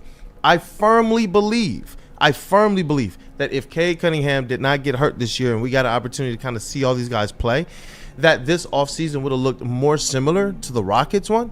But since you still have to kind of understand what this team is and you also don't have a lot of time, the way the windows are set up, I would not be surprised or shocked if he just takes a look at this team for the first half of the season and then decides, you know what, this is the direction we need to move in trade-wise, acquisition-wise, draft-wise, or whatnot. And I think the difference is with Troy, like, yeah, when he signed Jeremy Grant it was $20 million annually, and it was like a 3-year deal, whatever, for $60 million. Everybody was like, wow. But then you think about it, that deal, you can move. You can move Jeremy at $20 million. It was shown. He did it. How in the hell are the Rockets going to move Fred VanVleet if they need to at $40 million? And how are they going to move Dylan Brooks at what he's getting paid? Like, I get why. Listen, you're going all in. You had money to spend, but just because you have money doesn't mean you need to spend it. I think the Rockets, if it doesn't work out, you handicapped yourself for a couple years. You did. If it doesn't work out for them. Who's taking Fred at 40? I have no idea. I have no idea. Is he a CP3? Somebody who's going to make that big of a difference to your franchise at that age? I don't think that he is. So I don't know who's going to take him, but the NBA is a funny place.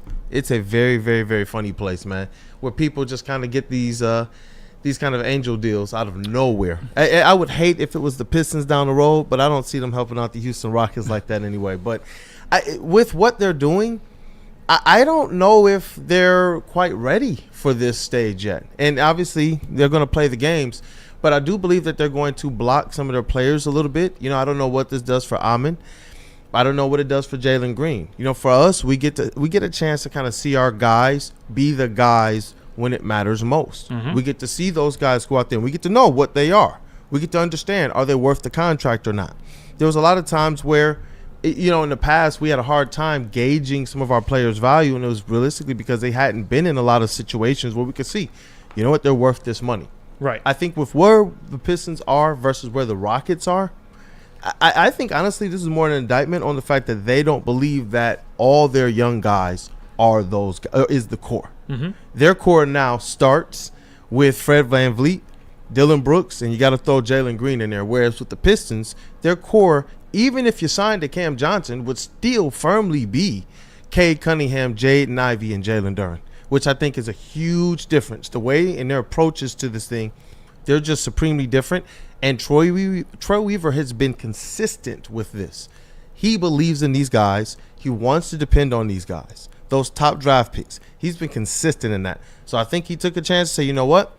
If we can get Wemby in this draft, we'll take it. If we can swing big and maybe sneak a guy in here like Cam Johnson, Jeremy Grant, we'll take it. But if not, we're going to do the most savvy thing. Get NBA players in here right now who can contribute to this team without taking too much away. They're not going to come in here and be turnover prone. They're going to come in here and they're going to hit the three at a good clip. They're going to come in here and be professionals. Mm-hmm. And they're going to help Cade Cunningham. They're going to help Jaden Ivey. They're going to help Jalen Duren because these guys are still developing, even though we're talking about depending on them in such a big way. Right. That's what you need here. Those types of players that if you're going to take a year like this and you're going to kick your free agency can down the road, which next season there are some players that look really, really interesting, especially when you're talking about the CBA and being able to trade. Yeah, more guys will be available. Man, and there are some guys on coming up that I believe long term you would like to be able to add to the Pistons, and we can talk about that later. But yeah, that's kind of the run of it, man. There's like a differences of philosophy, and I think the Pistons believe in their young guys a little bit more. Well, you don't be careful, because if you say Troy believes in his young guys, you're an apologist, and that's not right. So, but anyway, I appreciate you, Kool-Aid, for coming in, dropping facts. Again, check out Woodward Pistons. Check out your Twitter handle. Could you give where people can find you? Definitely, man. At Detroit Kool-Aid, at Woodward Pistons, and always woodwardsports.com for our latest articles. We got the Summer League, the pre-Summer League press conference. So I'll definitely get an article out that has some of the kind of top quotes so that you guys can be informed of what's going on. And all your information, you can get at Woodward Pistons or on woodwardsports.com. All the Brandon Dent articles about the Pistons, go read rather. It'll make you feel a little better. It will. And he's not an apologist. He's just realistic, and I love it. Sam, could you tell us about our friends over at Lady Jane's? Oh, absolutely, because Lady Jane's is the best place to get a haircut. It's where I get my haircut every time I have to go, and they always have me looking this good every single day, and I have to look good working next to studs like Jeff Iafrate, JB, Brandon Kool-Aid Dent, Alex Westfall, and of course, Gabby D. Phillips. And you can walk into any Lady Jane's for an award-winning haircut experience and automatically enter for your chance to win not one, but 2 vehicles of your choice, courtesy of Les Stanford Buick GMC of Ferndale. That's right, 2 cars, one for you and one for your wife, girlfriend, or best bud. Lady Jane's open 7 days a week. Walk in anytime. It's wicked awesome. The Sports Marketing Agency would not be who we are without great community partners like Higuera Health and Carol Zaniga. It's an awesome opportunity to partner with your organization. Higuera Health is a comprehensive behavioral health organization. We serve children through older adults with mental health, substance use, and developmental disabilities across Western Wayne counties, and really excited to now be in downriver communities as well. Give us a call at 734-458-4601.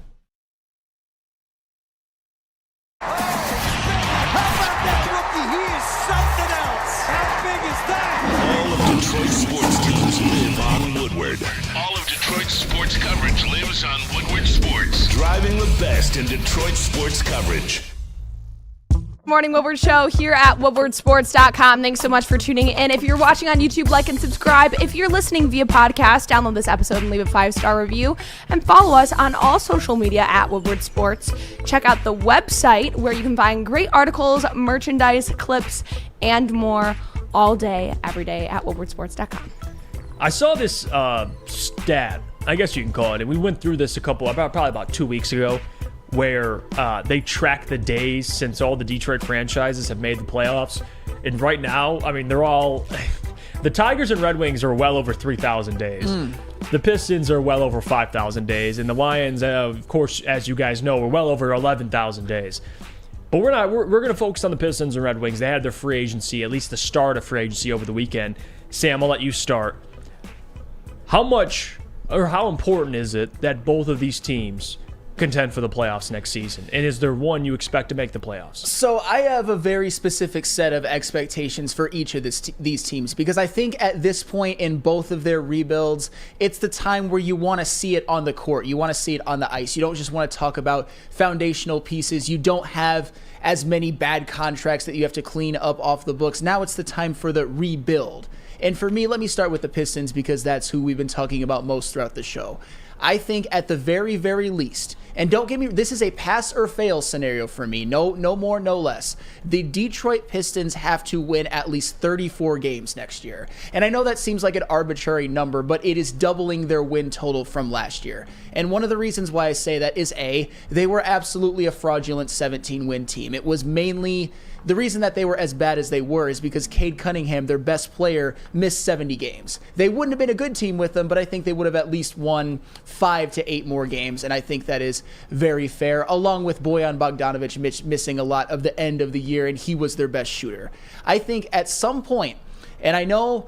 I don't want to hear going into next year if the Pistons tank again, if they win 22 to 25 games and they're in the lottery again. That's when I want a little bit of heat to be on Troy Weaver, because that would be year 4 of the rebuild. And the one way in which Troy Weaver has definitely not succeeded so far is the win column. The Pistons have won 60 games in 3 years for a grand total of an absolutely abysmal 20 wins per season under Troy Weaver as the GM. And I know that he had a lot of work to do into building them up, but I think this is the time.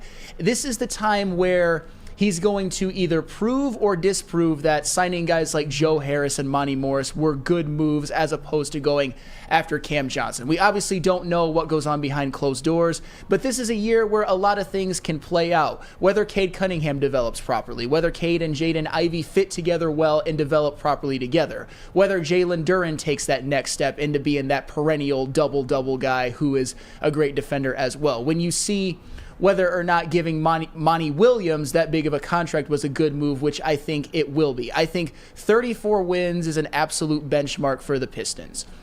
And now I'll go to the Red Wings, because for them it's a little bit different. They're at a different exit of the highway. Let me just go over a couple of the signings that they made this past weekend. They signed JT Compher from the Colorado Avalanche. He's a guy who can play both center and wing. He had 52 points last season and 5 years, $25 million. I think that was a fairly good signing, although they might have overpaid a little bit. And they also signed Daniel Sprong from the Seattle Kraken, who's 26 years old. And last year was the first time he really played a full season, but he scored 46 points on 21 goals in 66 games, and he basically shattered his career. His previous career high in points was 20, so that was the best year of his career. They gave him 1 year, $2 million. And Shane Gottespier, I think I pronounced that right. He is a 30-year-old kind of offensive defenseman who played last season with Arizona and Carolina. He had his best seasons in Philadelphia, including one where he actually finished 10th in Norris Trophy voting, and he scored 65 points that year and has had 4 seasons of at least 40. So those are the signings I want to go over with the Detroit Red Wings. And I think kind of like last offseason, you're adding veteran pieces that can add depth to this team and just get real veteran hockey players in the room, kind of the same way they did with like David Perron and Andrew Kopp, but not quite the same. I think this is the year where the Detroit Red Wings have to make the playoffs or bust at this point, because at this point, this is going into year 5 of the Steve Yzerman rebuild. And I know a lot of people at this network in this town, they have a love affair with Steve Yzerman, and how could you not? I would argue that Steve Yzerman is the most universally beloved athlete in the history of Detroit sports as a player. I think he's more beloved than Isaiah Thomas. I think he's even more beloved than Gordie Howe. I think it is Steve Yzerman, and he obviously has a proven track record as a GM. But when he made those comments before making these moves, by the way, where he's just like, I don't think we're ready, a lot of us, including myself, were kind of like, well, how much time are you going to give him? Is there going to be any heat on his seat at some point? Because you even asked Darren McCarty on Big D Energy. Even he says next year they got to make the playoffs. They went from 32 wins in 2022 to 35 in 2023. But you know what? And this is where a lot of people are gonna be mad at me. I don't believe a lot of you people. I believe even Darren McCarty, I believe if the Detroit Red Wings just have another season where they win mid-30s, win 38 or something like that, I still think there are people who are going to look down upon people like me who are like, what's going on? We need some wins at some point. Because there just seems to be this obsession. And I know there was a lot that he had to clean up off the books with these forever rebuilds, not taking a swing. And I like some of these signings that I just read off, but it has to result in the playoffs. They were competing for it at one point in the season, not for very long. They were actually in the playoff race. And then they had to sell off guys like Tyler Bertuzzi, Jacob Verana, and Philip Hronek. But this is the year they got to do it. Even after selling, I mean, last year the Red Wings ended with 80 points. The two wildcard teams, Islanders and the Panthers, had 92 and 93 points. Sure. So they're right there. And you'd make the argument with the signings they made, obviously players improving as always. You expect him to be there and expect him to be better. So the Red Wings, I would agree. I think the playoffs are an expectation for them. The Pistons, I think, are a year behind. This year should be what the Red Wings did last year, which is you're right there, you're contending. Maybe you fall short late in the season. Maybe you sell another player at the deadline. But regardless, you're contending. That's why 30-ish wins are a fair expectation for me. But I'll go to you, Gabby. At least for the Red Wings and the Pistons, is it playoff or bust, or one of those teams, like the Red Wings, isn't more so getting the playoffs? The Red Wings should be a year ahead of the Pistons because the Red Wings have had their coach a year longer. True. So if we're looking at the acquisition of the coach and the development of the team as a whole and the front office, the Red Wings should be ahead of the Pistons by a year if we're looking at it like by paper, by front office. And I think that they should be contending in the playoffs this year. Obviously, we saw them make a good run for it this past year. They're at that point where I wouldn't say are bust, because I might be being a little bit nice, but it would be a point of questioning for Steve Yzerman and these free agency signings and the coach if they do not make the playoffs this year, where I think more people will have leniency for the Pistons if they don't make it into the playoffs this year. I don't expect them to make it in the playoffs this year. It's not like an expectation I have for them. You said that as well. It's not an expectation. Do you hope? Sure. Where I think with the Red Wings, it's an expectation that next step is that they have to make it into the playoffs this year. Whereas the Lions, obviously there were some differing opinions on the show, but I think majority of the fans expect them to win the NFC North. Sure. Mm-hmm. So, NFC North, playoffs, play-ins, and whatever Tigers. the Tigers are doing. Whatever the hell the pennant Tigers race are doing. right now. It doesn't matter what division they're in a pennant okay, race. well, we'll take whatever we can get at this point. But I agree. I think the Red Wings are playoff or bust is a stretch, but I do think it's expected. Yeah. The Red Wings, if you think this team can make the playoffs this season, I don't know what to tell you. I don't think so. Ashton does. He thinks they can be a 6 seed. I think that's a little bit of a stretch. Actually, a lot of a stretch. I think they could be in the play-in, which is fair. But I'll tell you what, we'll go to break. When we get back, I want to bring up some comments that Amon-Ra St. Brown had about his development and where he wants to take his game next season, and we'll get everybody's reaction to that. But before we do, I'm going to tell you about our friends over at SMA, the sports marketing agency, helps spread awareness about mental health and substance abuse. Their new podcast, this is the S Word, helps fight the stigma about seeking help. If you or someone you know is struggling, head to thesportsma.com for more information.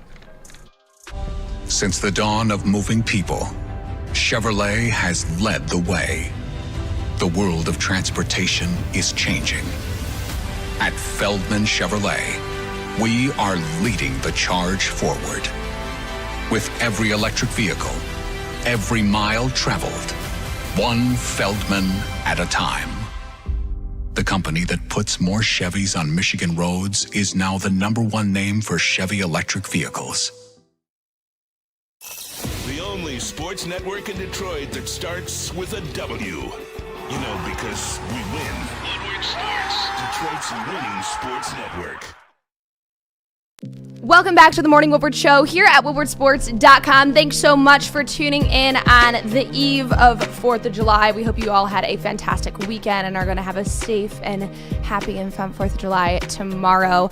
If you're watching live on the website, thanks for checking us out. Make sure to look at all of the articles, merchandise, previous show clips, and more, now including the first episode of the Randy Wise Celebrity Golf Tour available on our website and YouTube page. If you're watching on YouTube, like and subscribe. If you're listening via podcast, download this episode and leave a 5-star review.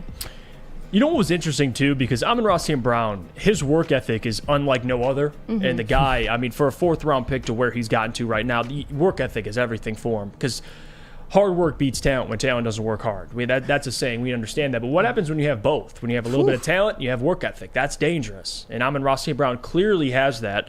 And we know he's never going to settle for where he is and where his game is. Like, we know he's solid, but there's always another level that Amon-Ra thinks he could take his game to. And he spoke about this, and Jeremy Reisman from Pride of Detroit went into depth about this. And I'll read some comments, and I'll get everybody's reaction from it. One thing that Amon-Ra St. Brown really wants to improve on is being more of a deep threat, which you hear that, and you're like, well, for a guy who ran a, 4.6 40, who is still hard to cover, even at the speed he has at 4.5, 4.6. People always say game speed versus going out there at the combine. I think Amon-Ra, at least when he has pads on, looks a lot quicker than what he did at the combine. Agreed. So I hate bringing up 40s, but it is what it is. He wants to be a more dangerous deep threat, and I'll read some of these comments. He says, in a quote, "I don't really get the ball thrown to me too much down the field, so I'm not getting some of those opportunities unlike some other players. That's something I want to get more opportunities to do going forward." St. Brown told the Detroit News this. He also said, "Having the ball thrown down the field and not just catching it after 5 yards and making guys miss, I want to catch it 25, 30 yards downfield. You watch my tape this year, I really haven't had any of those. I haven't had anything over the shoulder, really." And that's something you saw last year. With DJ Chark, he was kind of that was his role. He was a deep threat guy, and Amon-Ra, clearly his bread and butter is short, intermediate. He's not a guy that you're going to send on streaks. He's a dude that really is just a safety blanket for Jared Goff. But for Amon-Ra, now with Khalif Raymond still there, but no DJ Chark, no Jamison for the first 6 weeks, and Marvin Jones isn't some explosive deep threat. they're going to need Amon-Ra to open up his game a little bit, and they're going to have to utilize him in some different ways, Sam. But can Amon-Ra be a deep threat for the Lions? I think of course he can at some point. The thing about Amon-Ra St. Brown, which is already great, and I think you would agree with me, as he already is, even if he doesn't improve much and just continues to be at just the player he is right now, he's still on track to being a multiple-time Pro Bowler, maybe even an All-Pro, and maybe even the Hall of Fame if he continues this over a lot of years, obviously. But if he actually adds an element of a deep threat to his game, and he is good at it, if he can be at least competent at it, that can help take Amon-Ra St. Brown to the next level of wide receivers, to where we're talking about him maybe someday in the same breath as a guy like Cooper Kupp. And I know that's a big ask, because Cooper Kupp, he came off a couple of years ago, arguably the greatest season in wide receiver history when you count regular season and playoffs. But also Cooper Kupp, when he started, he wasn't as big of a deep threat. But if you remember correctly, in their Super Bowl winning season, the Los Angeles Rams, and this is the type of play that I hope that Jared Goff can connect with Amon-Ra St. Brown with this year. Remember after the Buccaneers had came back and tied the game at 27, what was the big throw that put the Rams in field goal range to essentially seal the game? It was a deep shot to Cooper Kupp. And if Amon-Ra St. Brown can add that kind of an element to his game, then you're going to be talking about him as maybe a potential first-team All-Pro. A guy that you mention in the same breath as guys like, I don't know, Devontae Adams, Jamar Chase. I'm not saying it's imminent or anything like that, but just with the skill set he has alone, with his ability with the short and intermediate routes, with his ability and yards after catch, we're already talking about Amon-Ra St. Brown as a top 10 wide receiver in the NFL. I think you and I, Jeff, agree on that. Can he go even higher than that as a 4th-round draft pick in year 3? That would be incredible, but I wouldn't put anything past him. The amount of work he's had to do to get to where he's at right now, that is a guy who is willing to do whatever it takes. And if Amon-Ra St. Brown wants to be more of a deep threat, he's going to be more of a deep threat. I believe in him. Yeah, Cooper Kupp, who at his combine respectively ran a 4.62. Yeah. I mean, and you have Hines Ward, who gets compared to Amon-Ra. He ran a 4.55.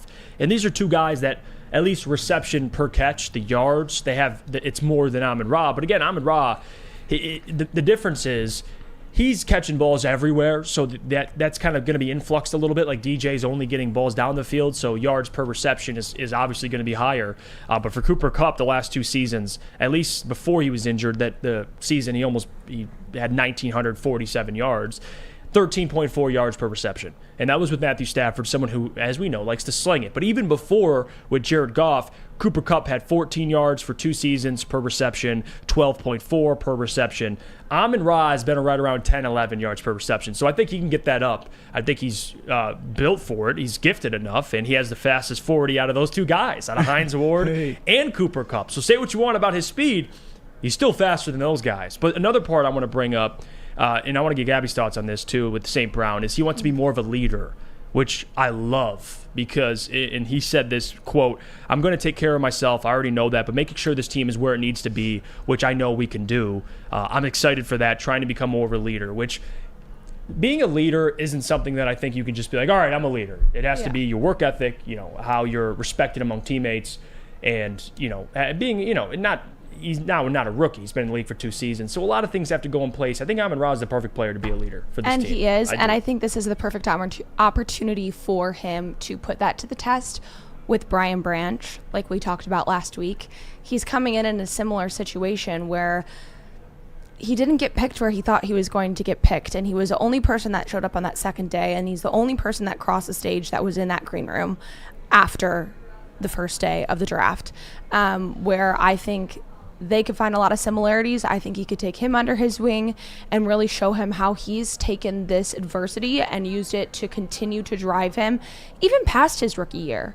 Like you're still talking about his growth after his rookie year, how he's continuing to grow, how he's continuing to use this fuel. It wasn't just that first year. He's still using that to fuel his growth as a player. And I think, we talked about the fact that, you can't just say you're going to be a leader. You have to show up. But the thing is, I think he's already shown up as a leader on this team, and he may not even have seen it. but his attitude and his positivity and his perseverance through this adversity has put him in a position that he is a leader, whether or not he knows it yet, whether or not he's being explicit about it. But I think he's one of those personalities that the team depends on, maybe more than he realizes, which is super humbling, but also makes a great leader when you don't know it. Oh, absolutely. And especially when you lead by example, his work ethic, like guys see that. And to some of the comments I want to get to, Answer 14 says top 5 route runner. He is precise and always where he's supposed to be. That I agree with that 100%. Sure. Emmanuel Mosley chimes in. He says, I'm ready to ball on the YouTube chat thread. Oh, wow. Great. Emmanuel Mosley chopping into the morning show. I love that. People keep creating. I saw Fish earlier. That wasn't Fish, by the way. Like that was somebody else. So watch who's making these accounts. I want to read this comment too. Trey says, Amon-Ra got some contested catches at USC, but people only pencil him into an underneath slot receiver. That's actually a great point because you watch his highlight film at USC, you watch the tape, he was going up and getting contested catches, even with 4.51 speed, whatever his 4D time was. But again, when he got to the NFL, his role changed. But I do think there's a lot more untapped potential with Amon-Ra St. Brown. Ant DeGod says, elite route runner. I think even the fan base sleeps on how good Amon-Ra is. Yeah, I agree with that too. I mean, I make the argument he's a top 10 wide receiver right now, and I stand by that. Like, I stand by that, and I think he can even get better with his work ethic, with his potential, with the situation he's in, too. He's going to get all the targets in Detroit. It's a great situation for Amon-Ra St. Brown. I'll tell you what, we'll go to break when we get back. I want to do what's trending, but instead of Lucas, Gabby's going to take the role on today, and I can't wait to see what she has for us. But before we do that, I got to tell you about our friends over at Guardian Alarm. So let me do that because, guys, they got customized solutions from real experts. Their professional technicians take the time to recommend security and automation solutions specific to your needs. They also have 24/7 professional monitoring, technology backed by people. If you need protection, call 1-800-STAY-OUT today for more information. Introducing the Planet Fitness Guide to getting that post-workout glow. Step 1. What's your why? More epic energy? Better sleep? Blow off steam? Step 2. Join Planet Fitness for just $10 a month and get moving in our clean and spacious clubs. Step 3. Bask in that post-workout glow. Join Planet Fitness today for just $10 a month. Join today at any of the 50-plus Detroit area locations.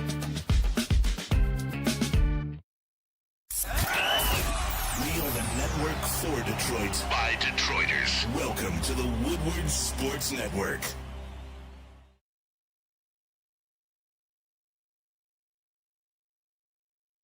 You have an opinion? Make sure it's seen and heard. Corner, jumper, tweet us, hop on the YouTube chat, slide in the DMS at Woodward Sports on all social media. Play, practice, and party at 5 Iron Golf coming this July to Detroit, located inside of the Cambria Hotel. Downtown's newest sports bar has 13 TrackMan simulators, certified instructors, and a full bar and restaurant. Mention promo code Woodward at checkout for 50% off your first visit, and visit 5irongolf.com to tee up good times. That is 5irongolf.com. Welcome back to the Morning Woodward Show here at WoodwardSports.com. Thanks so much for tuning in this Monday morning and sticking with us. We're going to get into some what's trending here. Lots to cover from the weekend. Lots of sports events going on. Lots of love in the air and lots of Morgan Wallen at Ford Field. So without further ado, let's just get right into it because we have lots to get through. It's going to be like a rapid fire round of what's trending. So I'm going to start off with obviously the Rocket Mortgage Classic finishing up this weekend. We have Ricky Fowler winning it, his first title since 2019, which is incredibly exciting. He won in a playoff against Morikawa and had win. So he sunk a 12-foot putt that got him that win.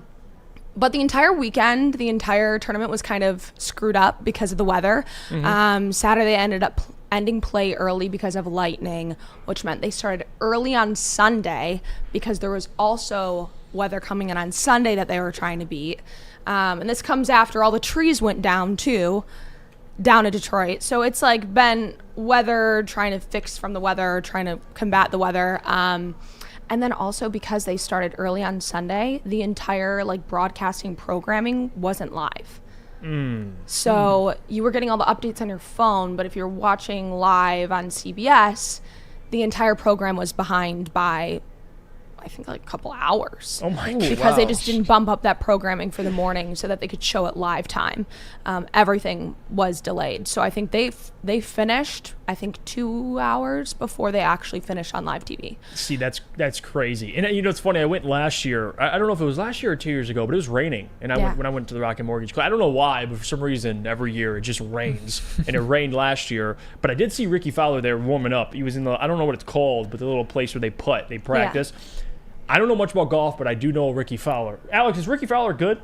Like, can you speak to that? How good is Ricky Fowler? He was because he's got a nice mustache. He's got a sweet mustache, man. I can't lie. Yeah, he hasn't won in a little bit, but he's a solid player. I was happy he got the win for sure. Yeah, big time. Shout out to Ricky Fowler. But couldn't celebrate on the course like they normally do. But he put out a video afterwards saying that the energy the entire weekend down in Detroit was fantastic. And I mean, it was a great weekend for it because, you know, it's a holiday weekend. You also have Morgan Wallen in town. A lot of people are down there. People are excited, even with the weather. I think they had a great turnout for that. So that's Ricky Fowler. Now jumping into, I'm going to go back a little bit. So Fantilli, who's from Michigan, was chosen in the draft by Columbus, and he wore a vest and showed off the back of his vest in his press conference, and it had over 107 names written on the back of his vest of all of his teachers and his coaches and his family and all the people that had gotten him to this point.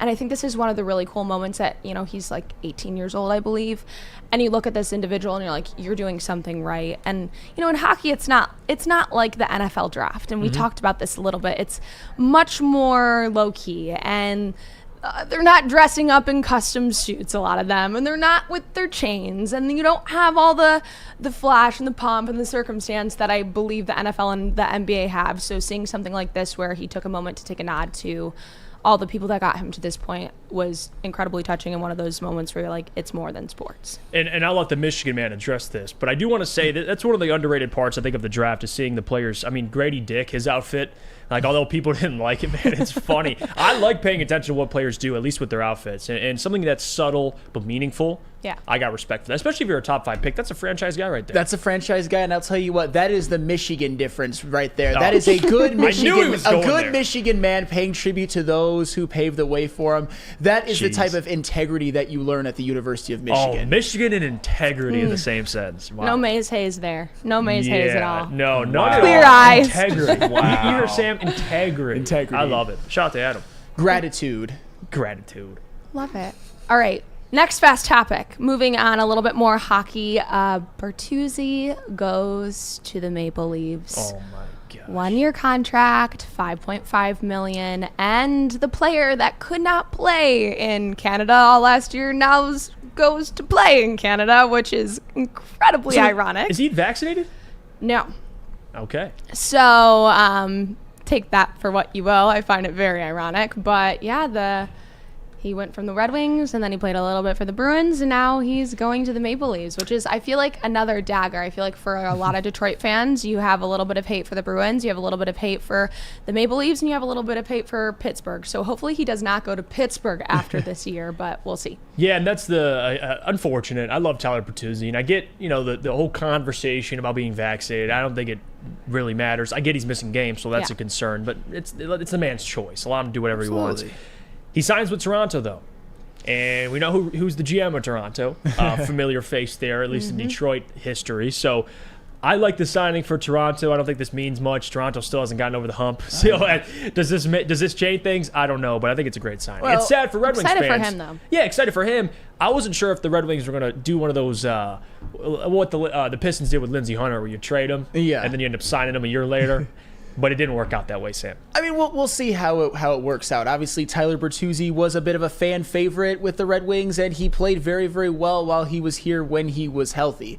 My thing, though, is, and this is where I have a lot of a disconnect with Detroit fans, is that I don't hate the Toronto Maple Leafs. I actually root for them to do well when the Red Wings, when they're not playing the Red Wings, because I just think it would be great for hockey if they were to make it far, maybe even make a Stanley Cup. Obviously not in place of the Red Wings, but I like the Toronto Maple Leafs. Sue me. I want them to be good, Because everybody always talks about how annoying they are, but all you have to do with the Toronto Maple Leafs fans is just pat them on the head and say 1967. They've been a terrible franchise for 50 years, so it's like, how annoying can they be? They deserve something at some point, right? Wait, what was that? Legend killer. Where did you get that drop from? That is well, unironically, it's legendary. Legend killer. But I love it. Happy for Bertuzzi. All right, now moving on to a little love news. Brock Purdy got engaged this weekend, and I chose him, but I also want to point out the fact that I think it's now been like 8 Lions players that have gotten engaged in this offseason. So this is just tracking on with like the off-season engagements of all the NFL players. You have like Nate Sudfeld, you have Emmanuel Mosley, you have Jack Campbell, you have Rodrigo, and Brock Purdy. I swear every single time I open up Twitter, it's one of the NFL commentators commenting on the fact that another NFL player is engaged, which I think is funny that it ends up being news like that, but exciting for them. And excited for Brock. I mean, he's taken W's all year. I mean, he what he did last year, the run with San Francisco, how he played, being a legend in that city, and then now he's getting married to obviously his college sweetheart. So Brock Purdy, man, stay taking W's. Hopefully he gets 100% healthy so he can play this year. Do you have any advice for him, Flannel? Yeah, what's your Sam Flannel marriage advice? My marriage advice is just enjoy the ride and grow together, not apart. I mean, as simple as it sounds, marriage can be awesome if done correctly. Don't let all these people poo-pooing on marriage get in your guys' way. If you find the right person and you want to marry them, do it. It doesn't change your life. It doesn't take away from your life at all. You can still do all the things that you want to do just with your favorite person. So, Brock Purdy, good on you, my man. Wow.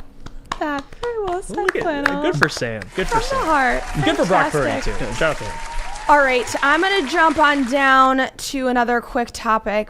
We have the ESPN layoffs that happened on Friday after the show. A lot of familiar faces, big names that have been laid off from ESPN, and I'm sure we'll start to hear more about this. But, we kind of discussed it after the show on Friday that there's a clear link between this and Pat McAfee and making cap space for Pat McAfee with all of these layoffs, which is a huge bummer. And I'm very, very excited to see where all of these individuals end up. I mean, a big one for me, I love Ashley Brewer. I think what she does on SportsCenter is fantastic, and I'm bummed to see her go. Yeah, there's a lot of big names here. I mean, even on the college football side of things, and Todd McShay now. Yeah. I mean, he's out. Keyshawn Johnson, Max, and what they did with Jay Will. I don't see Jay Will on here. Was he fired as well? I don't think so. Regardless, I mean, there's that morning show gone, probably opening up room for Pat McAfee. But Jalen Rose, he's going to be okay. Like a lot of these guys, although they're not with ESPN anymore, they're too talented not to not have a job. They're going to have a job. But to see ESPN make these moves, I mean, things are changing. But Pat McAfee, he's bringing in his crew. They're going to get paid a lot of money, and I think rightfully so.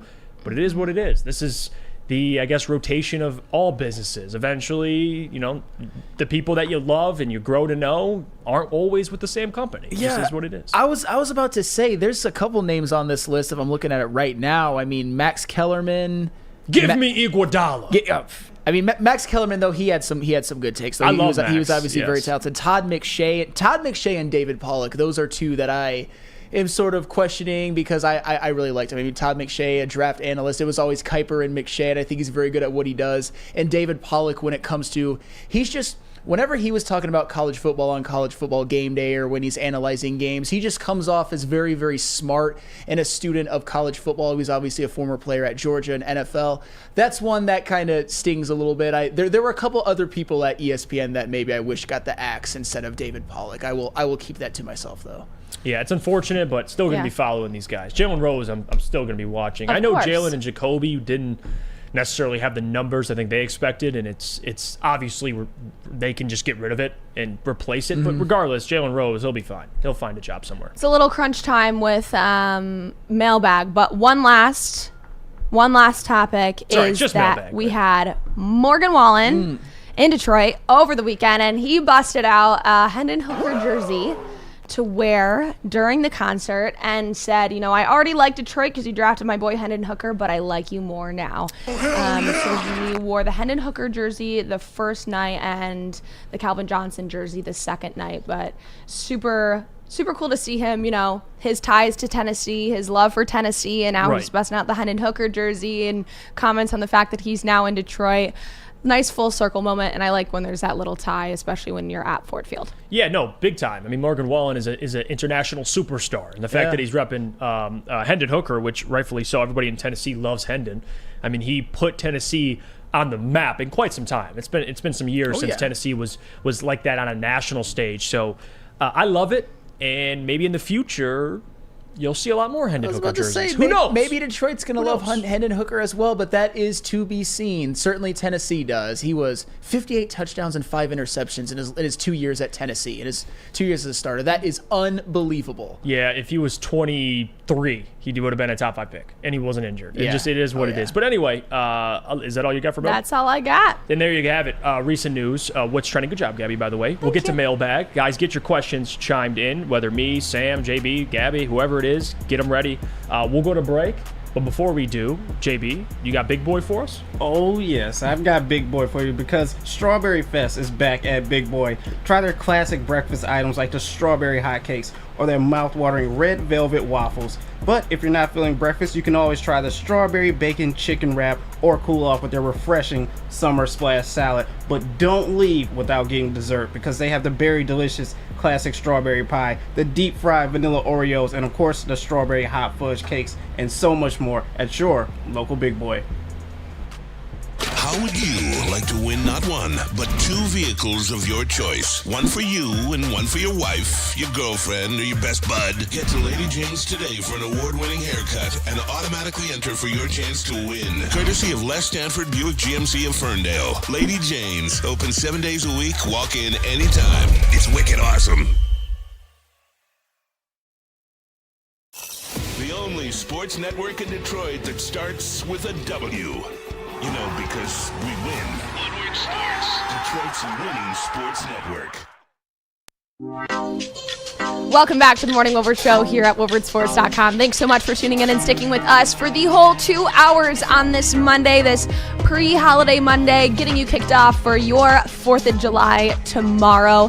Follow us on all social media at Woodward Sports. Tune in again at 11 a.m. for Big D Energy, 2 p.m. for Ermanni and Edwards with Maz, and 5 p.m. for the Woodward Heavyweights. You can find us on all platforms where you listen to your podcast. Download and leave a 5-star review to this episode and subscribe and like on YouTube. And now it's mailbag time.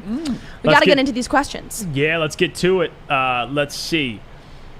Steve says, can tweet Jeff's comments to Morgan that Hooker will never start in the NFL. Jeff's comments or Brandon's comments? Because I did not say that once ever.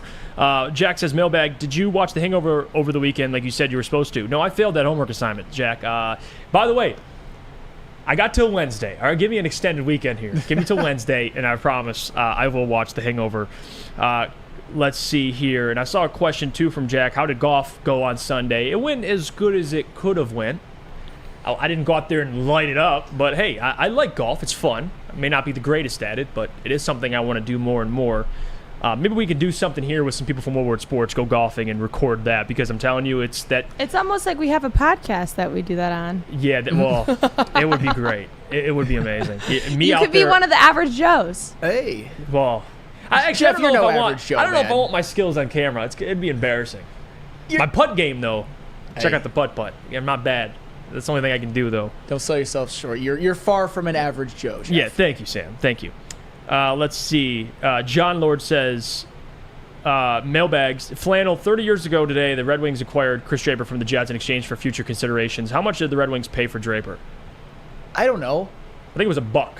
$1. Oh, was it $1? $1. That's it. Wait, was I supposed to know that? I mean, that's kind of like a fun fact, like a flannel. Fun fact. It was $1. Piece of information. Whoops. The AI bot is broken. Which, think about that. $1 for Chris Draper.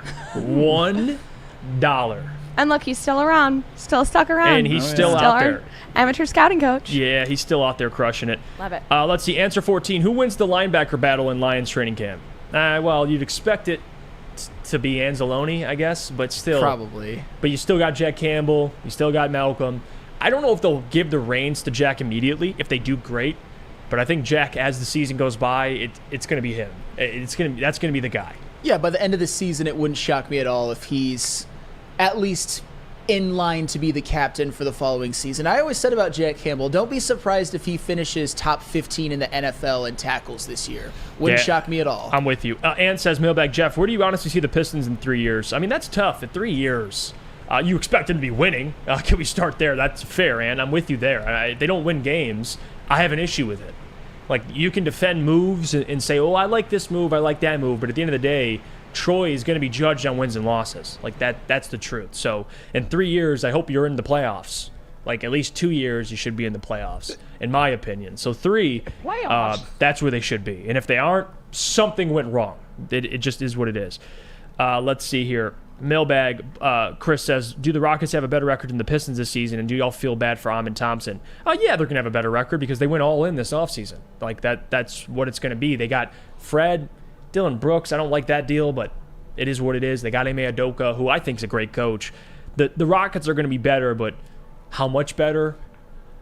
They're going to win 50 games? No. I mean, they might win 40. I don't know about that because to me, and maybe like I said before, I think Fred VanVleet is a fugazi. I think that he's one of those guys that people think is good, but then you look at his shooting percentages, you see some field goal percentages throughout his career, including last year, that start with a 3. Not 3-point percentage, field goal percentage. And you've seen him shoot pretty mid percentages from 3 points a lot of his career. I think he's only shot 40% or more once. So this idea that Fred VanVleet is worth, 3 years, $132 million to me is just, it's so insane and laughable. And the Rockets are going to find out. I think the Rockets win less than 30 games this next year. That's my hot take. Ooh, less than 30. Well, think about it. And you got, 50, 60 million between, and just annually between Dylan and Fred, and you only win 30, 40 games.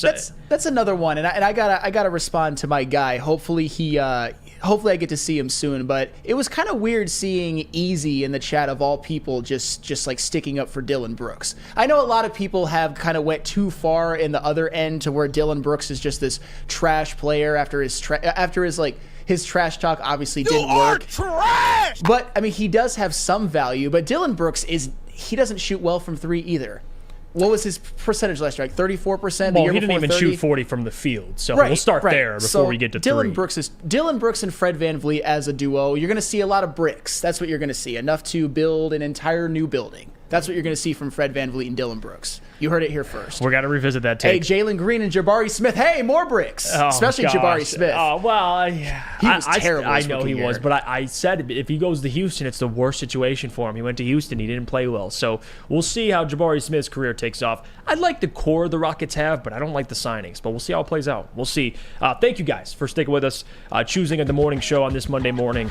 Before you guys go, like the video, subscribe to the YouTube channel if you haven't already, and check out our website, woodwardsports.com, for all the latest news, articles, updates, show clips, and merchandise. And again, if you can't watch us live, you can go back and listen to the podcast on Spotify, Apple Music.